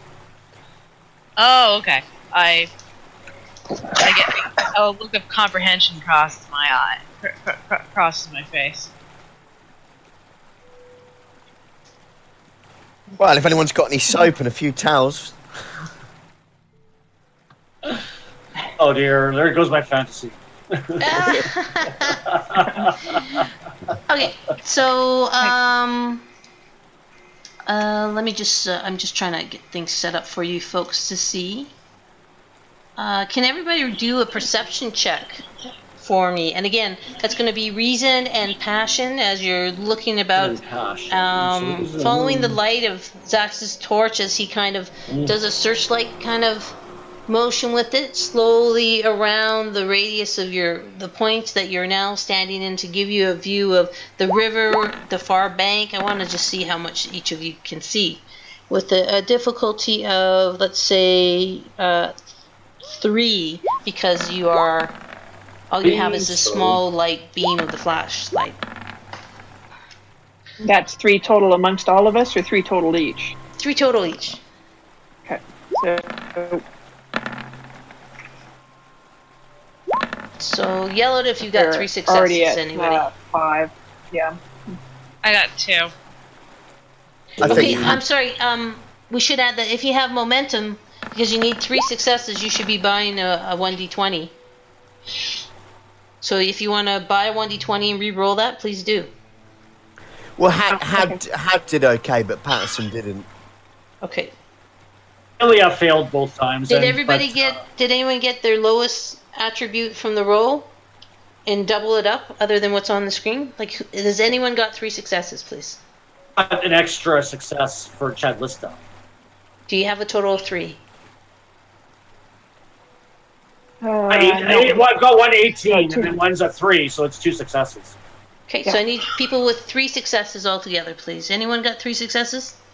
Well, I got 2, but So check your lowest attribute. So again, you're rolling passion and reason, right? I did. Yeah. So what's your lowest attribute of that? Of those 2? Passion and reason. Well, they're both 5. Okay, so 5 and under would be a double success. Did you get any of those? Yeah, I got 2. Okay. See? Yeah, no, but not the 3rd. Okay. So no one with 3 in total? Unless I wasn't counting any momentum. I wasn't counting my momentum. Well, you need to spend momentum to get an extra 2d20 to roll. So I So should. Okay. if anybody wants to re-roll and spend that momentum, I will let you do that. Okay. Now I'm fine. I think Camellia should re-roll. It's manually 1 momentum off Camellia, which she's down to 1 momentum. So Zach's got 4 successes now. Okay. And make sure you guys please adjust your momentum. And I'm sorry, Tanza, were you gonna do it too, or what? Yes, no, maybe. Sorry, I'm getting lost. I'm getting confused. I did that roll. I did a roll where I got a 10 and an 8, so I got 2 successes there. But I was not taking into account my momentum. Okay, so here's what I'm saying. You rolled before I said that, reminded you guys that if you want to spend momentum to add a 3rd dice to that roll, Okay. you could Let me try that. to better your odds. And if so, Okay. make sure you reduce your momentum token by your name. Okay. Okay? I'm going. So I should have rolled 3 dice for Camellia then, right? If you want to spend that momentum. So where are we at? Did anyone get 3? See, you said Zach's got 4 successes. I got so 2 successes of 2 successes, Camellia. Okay. And Tanza, how did you do? I got 1 success. Okay, so everyone's adjusted your momentum? A luck to re-roll. So Dax got 4. Dax gains a momentum back. Dax seems to be the only one that succeeded on that. So, and correct me if I'm wrong, Dax? Zax? Nope, that's correct. Okay. And then, okay, so there we go. So you see, Dax, oh my god, I'm a mess. Zax. Zax. It's because I've been watching Deep Space Nine Star Trek. Okay. Yeah. You see right Awesome. here, That's an awesome series. you see where the ping is. And No, hopefully but I see a little boat that turned up. that's where the ping is. And how come my ping's not pinging on the right. Okay. Great. There you go. Yep. Okay, so you see in the distance something that does look like the shape of a boat. And also, as a firstborn, you're going to have mariner, Navy kind of sailing, nautical experiences of your race. That's part of your technological advantage. You also see some kind of structure over here, something that seems to be jutting out. Now, on the map, you can't see it because you only see like an odd shape. And I'm not going to reveal the shape unless you decide to go closer to it. Okay, but I will actually, for now, I will mark it with a box. Okay, I will mark that area with a box for now. So there's something vaguely in the distance where that box is. Can everybody see that on their maps? Okay. So I tell the crew there appears to be some sort of boat or vessel on the other side of the river. I think we need to cross the water and go check out the boat. Can I really seeing if I can push the boundary of my character? How many momentum has Patterson got now? Actually, I was just about to wonder, like, 'cause if the river is deep and running fast, maybe Patterson could sort of be a jumping bridge, basically, and sort of take us over one by one. Wouldn't that use up a whole bit of different turns, though? Well, we can just if you want, we can just have him do one particular roll to see if he can ferry all of you across. Yeah, what I was going to suggest. There is this one point here. It's not really that far. It's only, I'd say, probably 10 feet across. Oh. So he could manage it with his earthly muscles very easily. Yeah, what I was going to suggest is I was going to first jump. Sure. Any point you wish. Tanza over, and then do the same with the others. And then whoever lands over there first can go and investigate the box if they want, while I do the others. I think that's a great idea. Is everyone okay with that? Huh? It's actually, this is like, if that's really like. No, it's gonna. I'm gonna say that it's a 10, 15 feet across, so you can ignore the number on the thing. Okay. This is the best map I could find for our purposes online, guys. Okay. Okay. So, shall I use momentum for that? You can. So, what did he get? He must. I think. Let's just say he's got at least unless you tracked, because everyone should be tracking their own momentum. But if you haven't tracked, then let's say he's got at least 3 momentum. Okay. He's got about 4, I think. 3 or 4. Okay. And because he also has that edge. Sorry, not edge. Talent. That may even take him up to... How many can you have? Is there a limit? There's a limit to your lowest attribute, and Patterson's attribute is 4. So let's say the most he has is going to be 4. He's got 4. Okay. From the success with opening the coffin and climbing up the statue, I've got no problem with that. So he has 4 momentum to spend. Who do you want to ferry across first? Or who wants to go with him? Or who wants to dare try it on their own? Now, firstborn can swim. Most of the other races are scared of swimming and probably don't have much skill in it. So if you want to attempt to swim across, if you're a red or a yellow person, then I would suggest Amelia should be one of the people, because she has that noble harness that is good for her knowledge tests. So we're talking about swimming across the river or going with Patterson. Well, I was going to say using leaps and bounds. Yep. Ignoring any obstacles or intervening terrain, as long as you have clearance speed, and with the 4 momentum, I could probably take Pamilia and Tanza across first. Do you want to do it in one shot and do them together, or one at a time? I'm going to try and do it together. Awesome! Oh, I've got this picture in my mind now. Oh, great! You're curious both. I know. It's cheese and it's a bit. No, it's fun. And visually, it's a great image. But I'm going to say, because Burroughs is cheese, there should be like a brand of cheese that's called Edgar's Burroughs. Oh, hey, I'll if you're going to jump across, that's your prettiest across.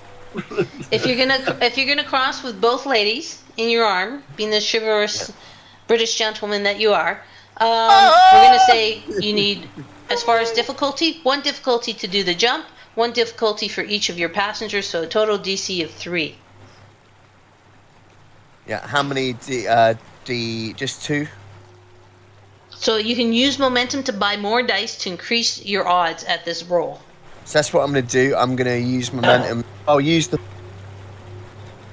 So momentum you can increase up to 5d20. That's the max you can increase it to. For an individual roll. That'll be 5d20, that'll be all the dice. So that'll be 4 momentum, right? No, you get 2d20 for your might and your daring. You get 1 momentum for each additional d20. So if you're going to roll, how many you want to roll? 4? You only need to spend 1. You'd still have 1 momentum in reserve. Okay, right, here goes. Okay, so you're doing 4? Yeah. And what's your target number? It's going to be 16, Mike and I Daring. think. Oh, man, that's so easy. Good for you. I love your dice, man. Oh, That's beautiful. Nice. Okay, and out of, I guess if it's 16, your lowest number is 8. You got 2 20s there. He's got 120. no, 120. Mm-hmm. 20, Okay. sorry. So we got 3 successes and 1 complication. 4 successes because the 2 counts as. Yeah. You're absolutely right. Thank you very much. 4 successes. So you meet the tasks of difficulty of 3 and you generate 1 additional momentum. So he should now have 2 momentum still in his pool. And with the complication, do you want a complication or do you want to give me threat? I'll give you some threat. Okay, great. So my threat will go up to 19. And you have successfully leaped over the river with your 2 passengers safely in hand. And that's going to be... It's going to be Patterson's turn. Now, did you want to jump back and ferry anyone else, or Chad? Let's move you guys' tokens. So everyone move your tokens that went over. So Pamela, I'm going to just do it just to make things faster. Yeah, I don't know why Patterson? it's not. Oh, Patterson, you went far away. You went into the dark, man. You went to the dark. Yeah, I don't know what happened there. Have you got him? Yep, I put him. I put him on the side. Is that where you guys want to be? Tanza's over there. Okay, Tanza and Pamelia. But do we want Had over there too? Yes. No, Had hasn't gone over. So it's just those 3 there, okay? So we got those 3. So Zax, Chad, and Had, you're left on the river. I suppose I better go back. Cal? Sorry, Zax? Cal. Where's Cal? Oh yeah, she's following you guys. So we should move that. So I'll bring it up. I'll jump back over, and I'll ask. I'll just sort of point around in a kind of circular motion because I can't say who's next in Barsumian.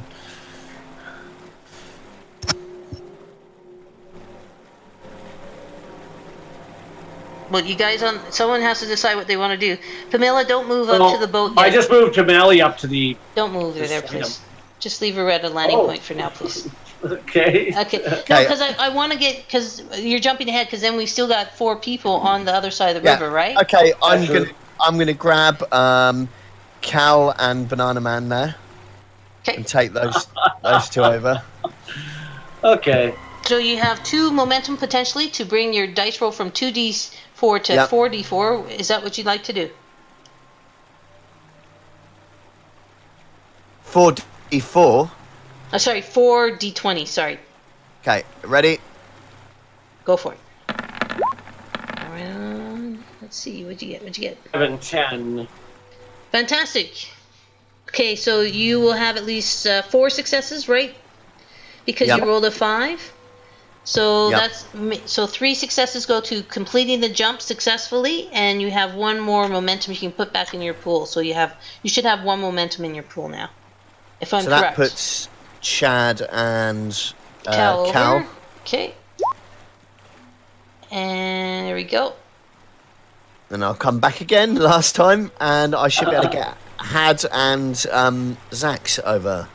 Now, Zax, did you want to get ferried over, or do you want to try and jump and swim? Because you're a firstborn, you can swim. No, I'm just going to try and jump and swim. So I'm going to come over here, take my jump or swim. Jump. Dive in. How far did you say this? Yeah, I'm just going to swim across. Yeah, it's about 10, 15 feet. Oh yeah, because they're really good swimmers, aren't they? So if I remember. Yeah. So just go ahead and do a might and daring roll with a 1d6 for Zax swimming across the river. Actually, I'm going to make it 2 because actually this the current's quite strong. Okay. Do you want to spend any momentum, Zax? You seem to have 1 on the board here. Yeah, I'm going to use my momentum just to make sure I make it. Right on. So 3d20, please, whenever you're ready. Wow. Sorry. So I got 3 successes, so that leaves me with 1 momentum left. And you got a 20 complication. Do you want the complication, or do you want to give me the threat? I'll take the complication. Oh, okay. About these threat numbers, they keep going up. Like, what happens with these keep going up? That's my momentum. That's the Game Master's momentum, so I can use them to do bad things to you guys. Does that mean it gets more and more dangerous for us, is it? Or is Yeah, it... the more I have, potentially more I can make combat and everything more dangerous. Pretty much, that's what... So with the Banths, I had the first Banth, but I spent threat to bring 2 more Banths in to make it more dangerous for you guys. Okay. Now I was just wondering the consequences of us increasing the threat level. Okay.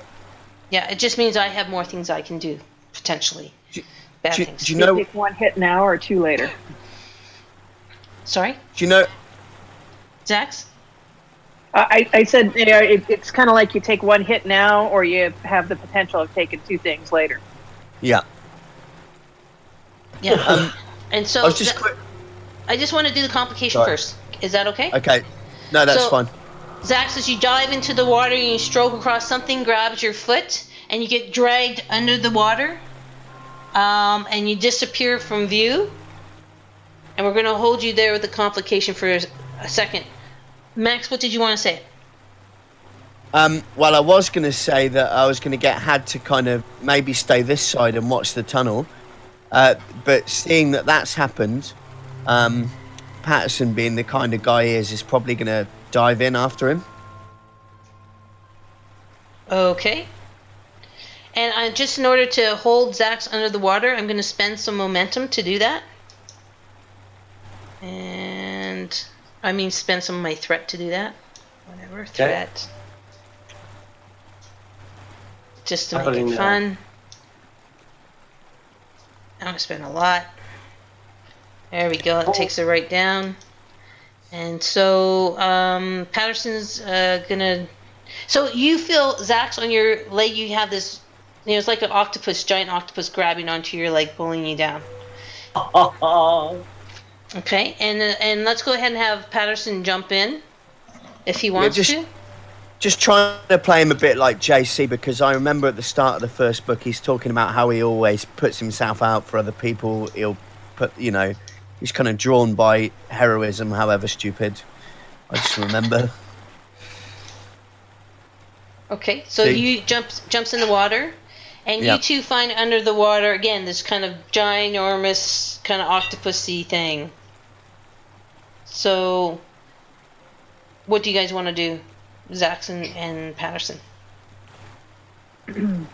I grab my dagger from my sheath and I try and cut the tentacle holding on to my leg.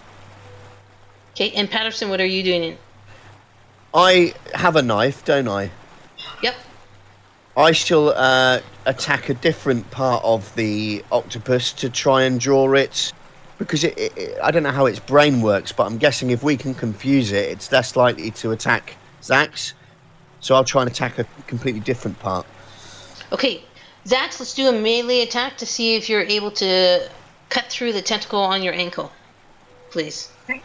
And melee is might and daring? No, cunning and... Sorry. I think it's cunning and daring. Cunning and daring? Okay. And I'm DC of 2, because again, you're struggling underwater. Okay. And I'm going to use my momentum on that. Okay. Okay, we're gonna say you succeed. You managed to slice off that tentacle that's on your ankle, and you're able to rise up in the water, break through the surface, and gasp for air. And Patterson, you're attacking the octopus now too. Can you go ahead and roll your attack? Yeah. On my way.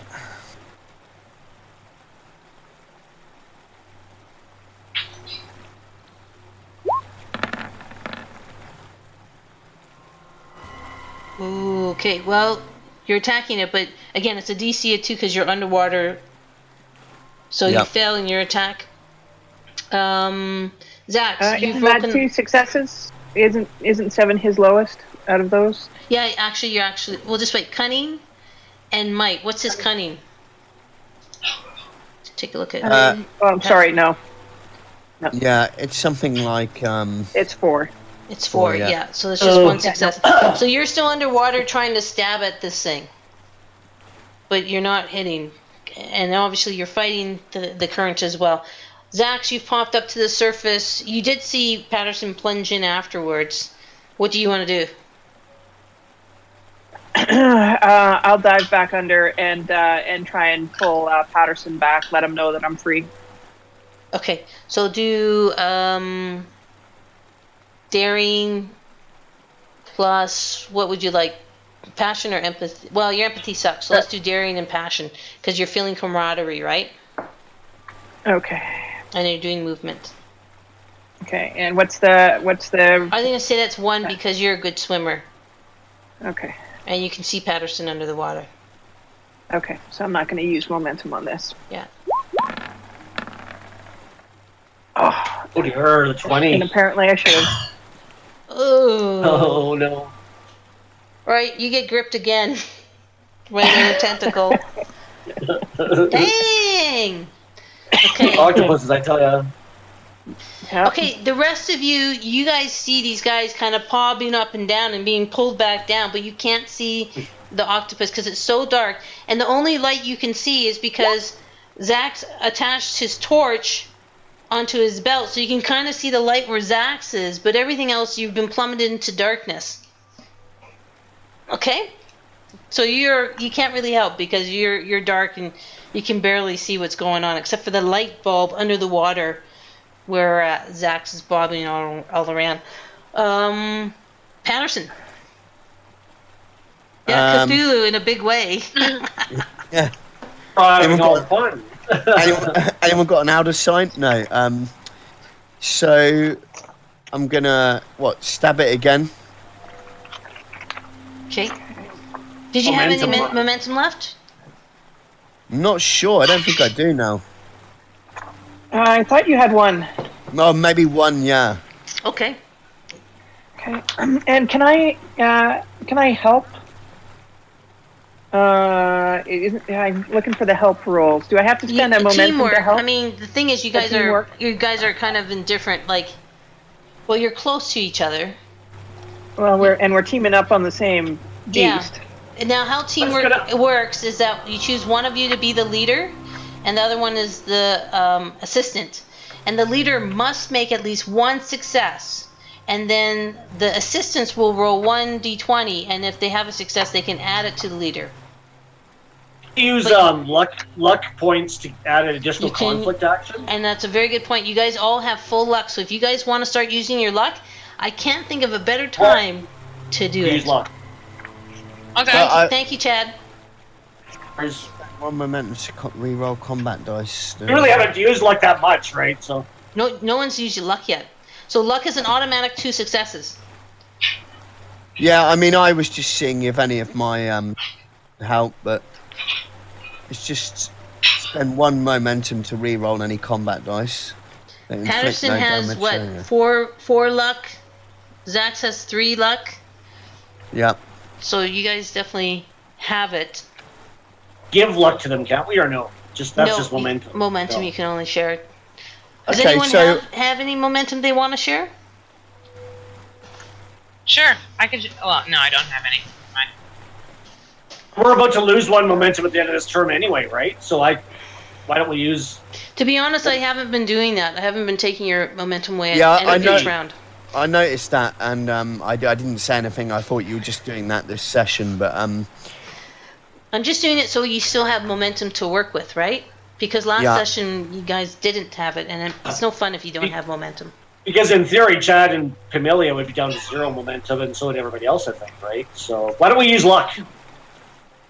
Well, it's up to Zach's and Patterson's players to decide how they want to handle this. well, I'm happy to open that out to Zach. What do you think we should do? Yeah, Is your we're underwater underwater, dude. No, I didn't mean as the character, as Yeah, I the know. player. I'm Yeah. just pulling your leg. No, I know. And other things Alright. are pulling your legs too. Yeah. Yeah. So yeah, we could go either way. Either we team up or one of the two of us uses luck. You. Okay. So Again, the DC's 2. I'm just gonna. Yeah, I'm just gonna use luck this. and get us both out of there. Let's yeah, do that. Well, if Zax uses luck, that will free him. If Patterson uses luck, that will free you. That will be instant 2 successes, and the DC's. Yeah, let's just 2. both say we kind of kick at it and get away. Okay, so reduce your lucks by 1. Yep. And of course, Patterson, we're not tracking, but maybe just write it down. So well, here I'll just add this actually here. I'll do my note. -1 for the octopi. So Patterson now has 3, and Bubble. Zax has Bubble. 2 luck. Okay, I've got that written down. All right, so you guys managed to kick free, and Patterson manages to kick the octopus in the head, causing it to temporarily release Zax, and you guys quickly swim to the shore.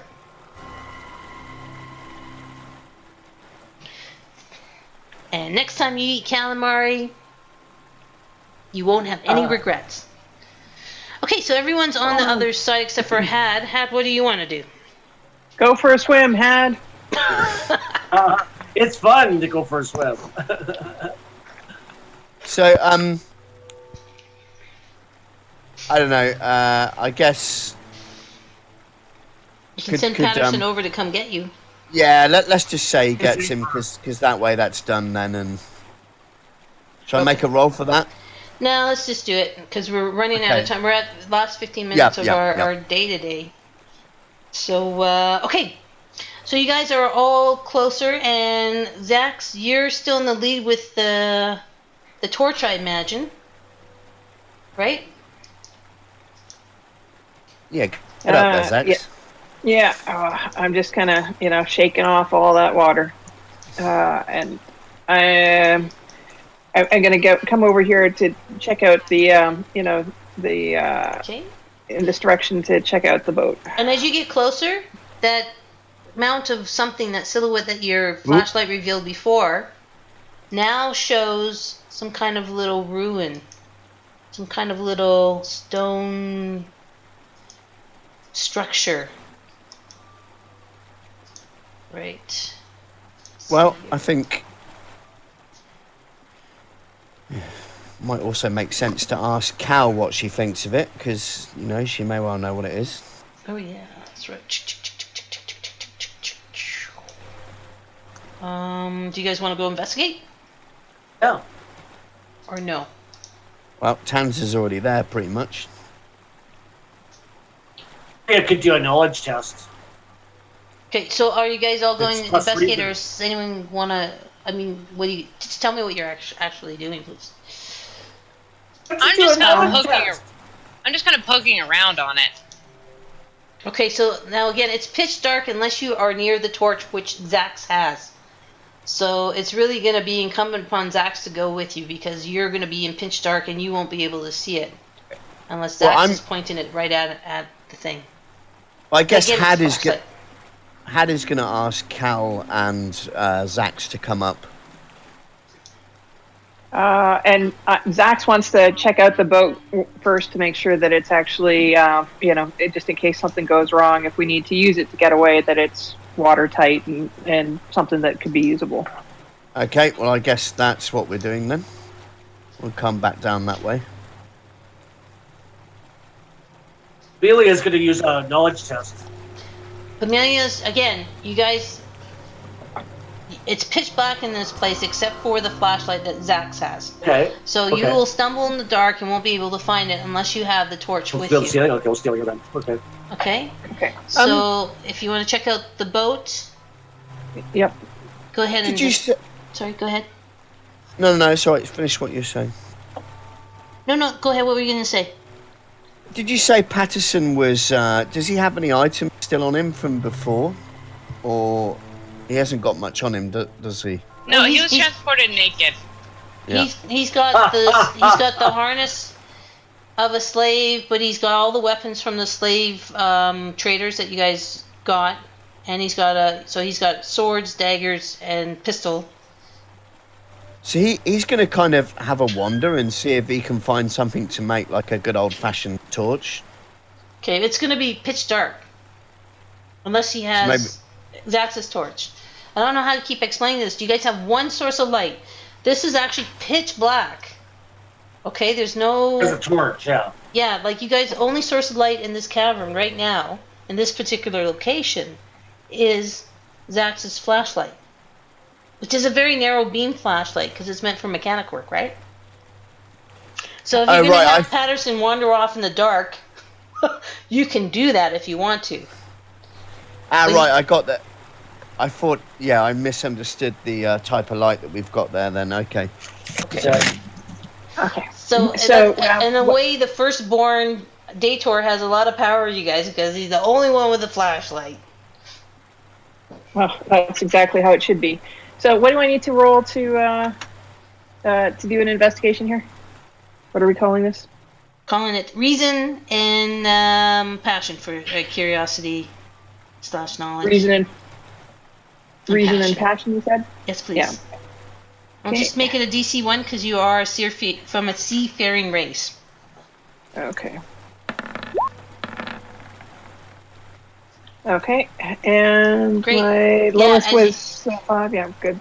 Yeah, so as you're looking over the boat, there doesn't seem to be anything wrong with it. It's made of some, the hardwood on Barsoom, a lot of it is harder than steel, and it seems to be ancient, but it's made out of that wood that is very durable. So you think it's seaworthy or waterworthy. Okay. And from a size perspective, how many people would it hold? You can fit everybody on it. Okay, don't be misled by the tokens. It's just that, again, the map and everything, it had to be shrunk down. Okay.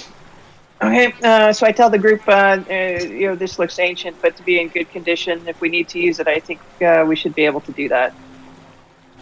And then I said, look, shall we go check out that ruin?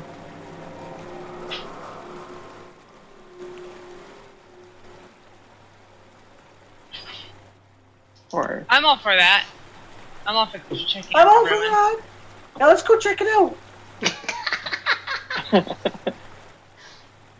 Okay, so Zax leads the way to the ruin. Everyone heads over there, including Cal. And as she steps up to the ruin, she's like...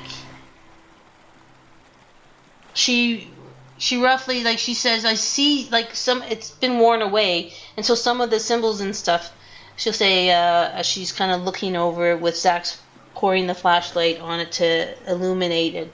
And this seems to be some kind of artifact. I recognize some of the ruins. It's from this particular group of scientists who have recently come to my city. They seem to have great technical knowledge and were offering their services to refit my brother's great fleet. I see here their symbol. That is... Oh, damn it all. If only the stone wasn't crumbling from age. And the conditions of this cave. And so again, she points and she goes, there's the symbol. That symbol, that line there. That's the symbol of their guild.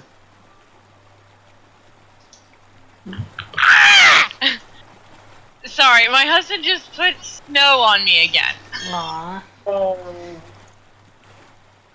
I thought something suddenly attacked us or something. No.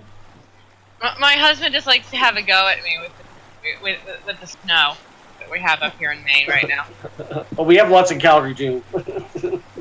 Okay, so as she's kind of peeking about, she goes, here is the control. I don't.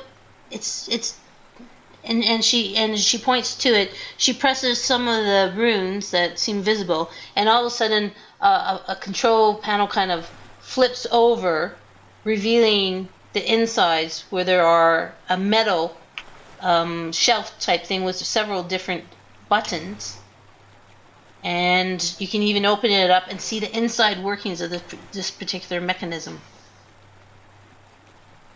Okay. Artifact. So Zax grabs her hand and says, "That ruin was on the tomb that encased you. Yeah, we don't know if this is friend or foe. Yeah, what do you think this does?" I have no idea. They were a guild that recently came, and my brother hired them to help with the retrofitting of his dreadnought.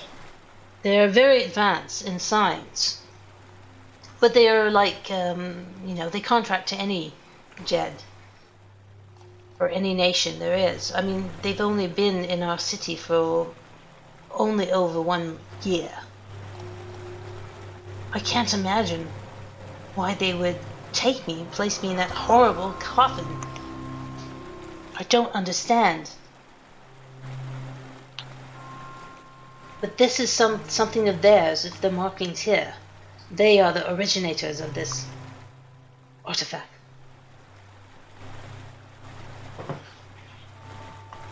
Dax, you want to take a look at the mechanics of it all? Well, I am a mechanic, so I'm gonna bend over and kind of get into it. Be careful not really touching anything, but shining the light around and trying to see if there's any kind of rhyme or reason that makes sense to me. Okay, so do kind of a reason check for schematics and that sort of stuff, and Okay. and I do have my. what kind of, do you have a talent that would work for that too? I think I get a bonus because of my mechanic tool kits that for tinkering I kind of get. Hold on, I'm looking it up. Yes, +2. Yeah, plus reason 2 to any reason. repair or Yeah, so that's or going to give you manipulation. +2d20. Okay. So you can potentially roll 4d20. Okay, and what's the level of Difficulty is going to be 3 because it's 3? technology you've never seen before. Okay, and just for the kicks, I'm gonna bump that up to 5 and use my last momentum. Just for shits and giggles. And as Zax is bending over doing his investigation, he gives you a nice view of Pete the Plumber, for those of you standing behind him. Which means that you get a nice view of his nice, beautiful, black crack ass. Okay. How'd you do? Wow, great! I've got 1, 2, 3, 4, 5, 6. 6 successes. Right on. So, That's actually +1 momentum. No, you said I needed 3? you needed 3, That's so you got plus 3. 3 momentum. Yeah. Congratulations, that is a good roll. Woohoo! Under your deft fingers, you connect some wires and use your tools to twist some gears and stuff, and it starts humming to life. And again, it starts to the machinery within starts to make some noises, and energy courses through the long dormant mechanisms of this artifact. It lights up, the control panel lights up, and you rolled so well that you think you figured out what this is. You think this is some kind of transportation device. You see on the panel different buttons that seem to indicate some kind of longitude and latitude. Okay. That match up because you're obviously an aircraft navigator, that you would know. So you kind of broke up there. They match up with what? They match up with longitude and latitude points that you would know as an aircraft pilot. Okay. Okay. Okay. So I understand that it's longitude and latitude, but I don't know exactly what it is on Mars. Yeah, you do. Okay. You do. Okay. You recognize different points of destination. Some of them are obviously mostly dead sea bottoms or dead cities. Yeah. On the map, but you do find one that potentially could be Zidanga. But there is a margin for error, because who knows if the planet's axis has changed? Who knows if Zidanga is in its original position or not? Right? And so who even knows if Zidanga was even built at the same millennia, right? It could have been a trader outpost or whatever those coordinates are. Right. You don't seem to have any coordinates for helium. You don't have any coordinates for Tarth. Mostly, it's limited to this particular area of Barsoom and the Dead Cities, and maybe possibly Zidanga, as best you can tell. Okay. So, yeah, I have a theory about where and what this is, but that's out of character knowledge. So, but I think Patterson might sort of gesture for Cal to have a look at the kind of display as well. Maybe he tells Tanza in broken sort of using combination of of what Barsamian he knows and his English. He tells her to tell Cal, like she's sort of a semi-translator, basically. Yeah, that's a good idea. Cal listens to you both and gets the idea, and she bends over and kind of peers past Zax. She goes, I'm sorry. I'm not a navigator. I'm a princess. I guess Had is... At that, Tanza rolls her eyes, like, duh, of course. I guess Had is going to ask Zax if there's any cities or landmarks that are recognisable. So Zach says this appears to be some form of a transportation or translocation type device, as best I can tell. There are some coordinates on here, most of which seem to correlate with what I know to be dead cities. There's one that I'm not 100% sure about, which should be in and around the area of Zendanga. At the same time, I don't know if the receiving end is still active, if somebody, built a house on it, we're going to bamf into a storm wall, if there's any way to get back, or even how to test this. So, looks like it could be close, but we just don't have enough information to know how safe it is. Well, we can take the boat if we think we can get through, but if the sea or river ends up being rough, that could end up being hazardous, and that's if we have enough supplies and if the boat works. Or we can take a risk and teleport. How many people could stand on this? All of you could comfortably fit on. So there is risk with either choice.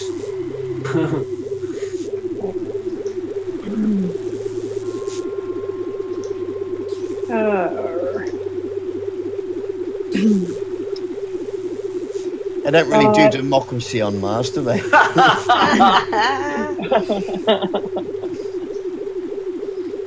Who's feeling lucky? Is there some sort of like initiate button or whatever? Like if we took some of these old bones, that are organic in nature, put them on a pad, hit a button, should we see what happens? Yeah. Do you want to test it? Yeah. Let's go ahead and test it. Okay. Why don't we use some of our luck cards?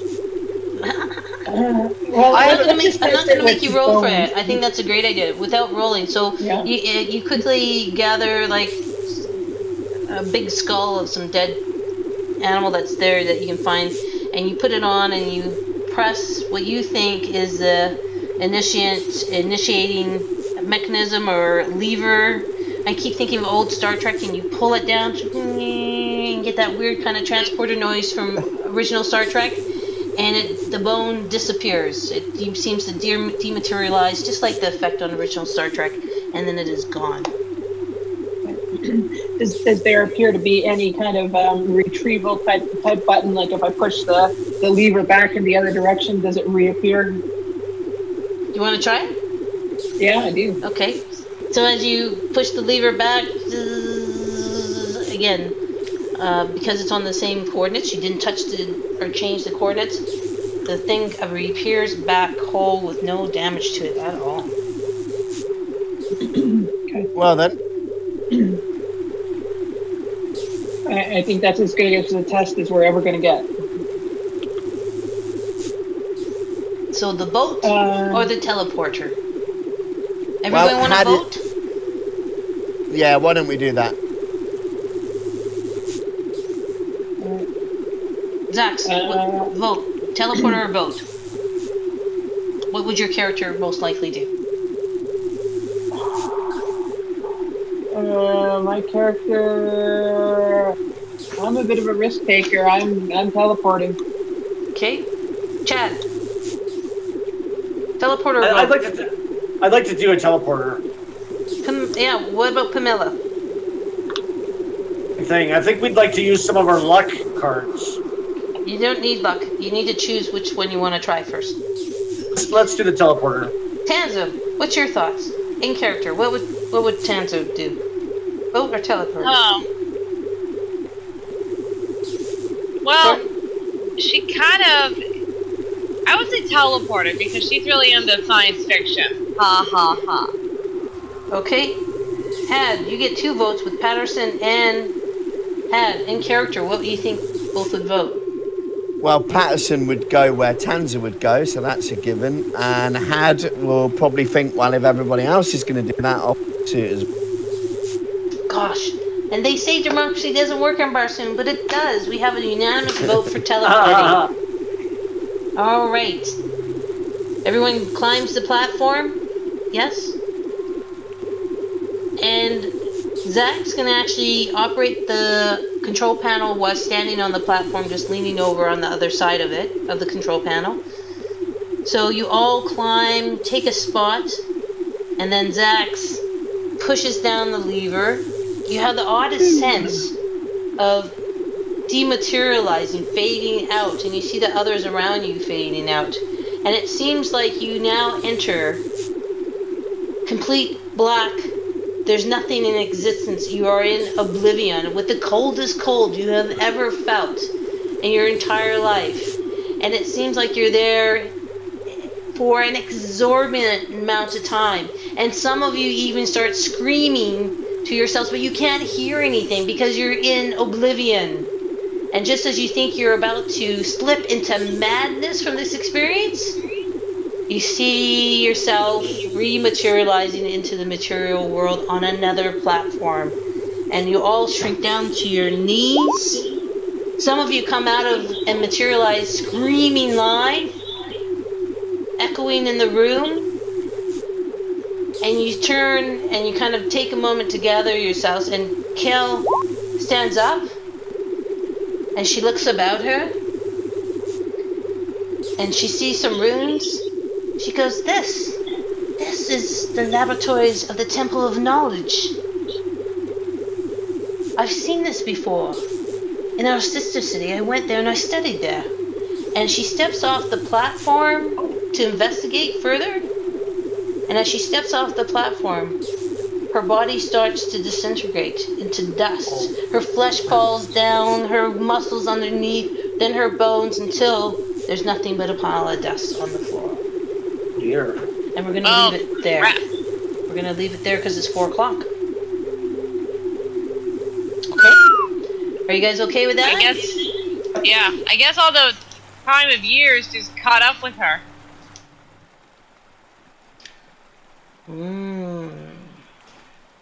It is a weird magic mystery of Barsoom. Okay, well, I hope you guys enjoyed that.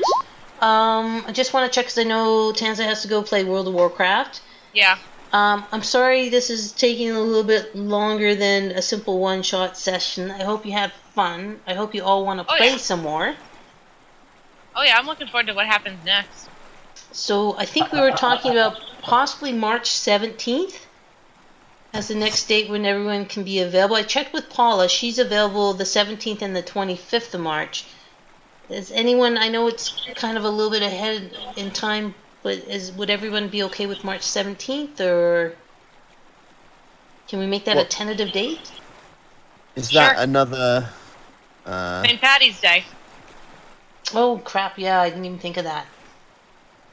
That's true. Well, so we can make it March 25th if people would rather do that, so you can go enjoy St. Patrick's Day. You want to do 24th, or? Well, what is it? Is it the 24th? That next Saturday after that. Saturday, yeah. Just pulling up my calendar. What, the 17th is actually the Friday. Did you mean that, or did you want the 18th? No, I meant the Saturday. Yeah, I thought March 17th I've got the 17th as a Saturday. Yeah, it is a Saturday, and the 24th is the Saturday following that. So if you'd rather the 24th, we can do it then. The Friday? No, Saturdays. I'm looking at in March. Yeah, You look at every year. Yeah, I'm looking at the calendar for March 2018. So March 17th is a Saturday, and March 24th is a Saturday. And the same time? I mean, I wouldn't mind saying Saturday unless, like, everybody else is, like, unless everybody else has crazy wild plans. Sure. Yeah, noon is way too early for green beer. Yeah, at least in Canada. I don't mind St. Patty's Day. I mean, because we're done by 4 o'clock Canadian time, so we can still go drink all night. But it could be an issue for Max, right? Because you're in prime. Irish. You're in prime UK time, and we don't want to wreck your St. Patty night. I don't really I mean, I root for the Boston Bruins, and that's about where it ends. Well, it works for me. No, I don't mind. I mean, even, yeah, I don't really celebrate it. It's kind of seen, yeah, some people celebrate it here, but, you know. So, yeah, I'm cool with that. Okay, so everyone's cool, Dana? Yep. Okay. So 17th or the 24th? March 17th, if everyone's cool with that. Yeah, because 24th is a little bit far off. Like, then we're starting to, you know, lose track. Lose momentum. It's actually Exactly. It's actually really helped us because we just did it last week. Yeah. So yeah, I mean, I think it's also because Norm, you're going to Winnipeg and stuff, right? And I did check with Paula, and she's free the 17th and the 24th. I know she on Saturdays. She does a lot of stuff with her church, but she said that those 2 weekends were clear for her church activities. So, so if the 17th is okay with everyone, let's call it the 17th. Yeah. Okay. I thought it was a very good session, and thank you for all your efforts, Vic. Well, I'm sorry. I know it seems a little bit railroady, hey? But I'm really glad you went back to climb the statue, Max. Thank you so much. I love bringing pretty girls out of coffins. It's weird.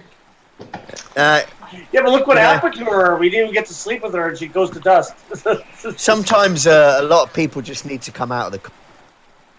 Yeah, come on. By the way, I think it's really great to have a British guy doing the character of Patterson because he is British.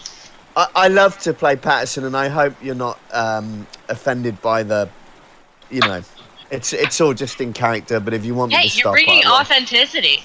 You're bringing authenticity to his character. And so I would ask you, Max, if you want to play Patterson permanently, that's fine. Then I could use Had for if we pick up any other. There. Yeah, you got cut off. Oh, sorry. If you wanted to play Patterson permanently, we can name that as your permanent character, and with Had, we could keep him in case we get other players that want to play. Yep, I'll do that. I mean, okay? I'm not quite sure how to do that, but we can always do that next time, can't we? Yeah, because I'm comfortable with 6 players, and so yeah, and if not, then we'll just have Had as just a backup, right? Yeah, especially or we can kill him. If anyone dies or anything, he's a backup. Yeah. Yeah, I've liked playing Patterson. I think I can do him justice, and it's nice to have the interactions with Tanzer. It's a bit of a laugh, so Oh, totally. Well, you bring authenticity to him. I mean, he's British. So. Yeah, yeah. Well, I thought that, and I'll yeah, it's been good fun. He's probably the most real character here. Ha ha ha. Yeah. No, I just wanted to kind of make sure that you were okay with a bit of mild in character flirtation, and if that was not cool, I would stop. But Hey, that's fun. That's cool. That it's a laugh riot.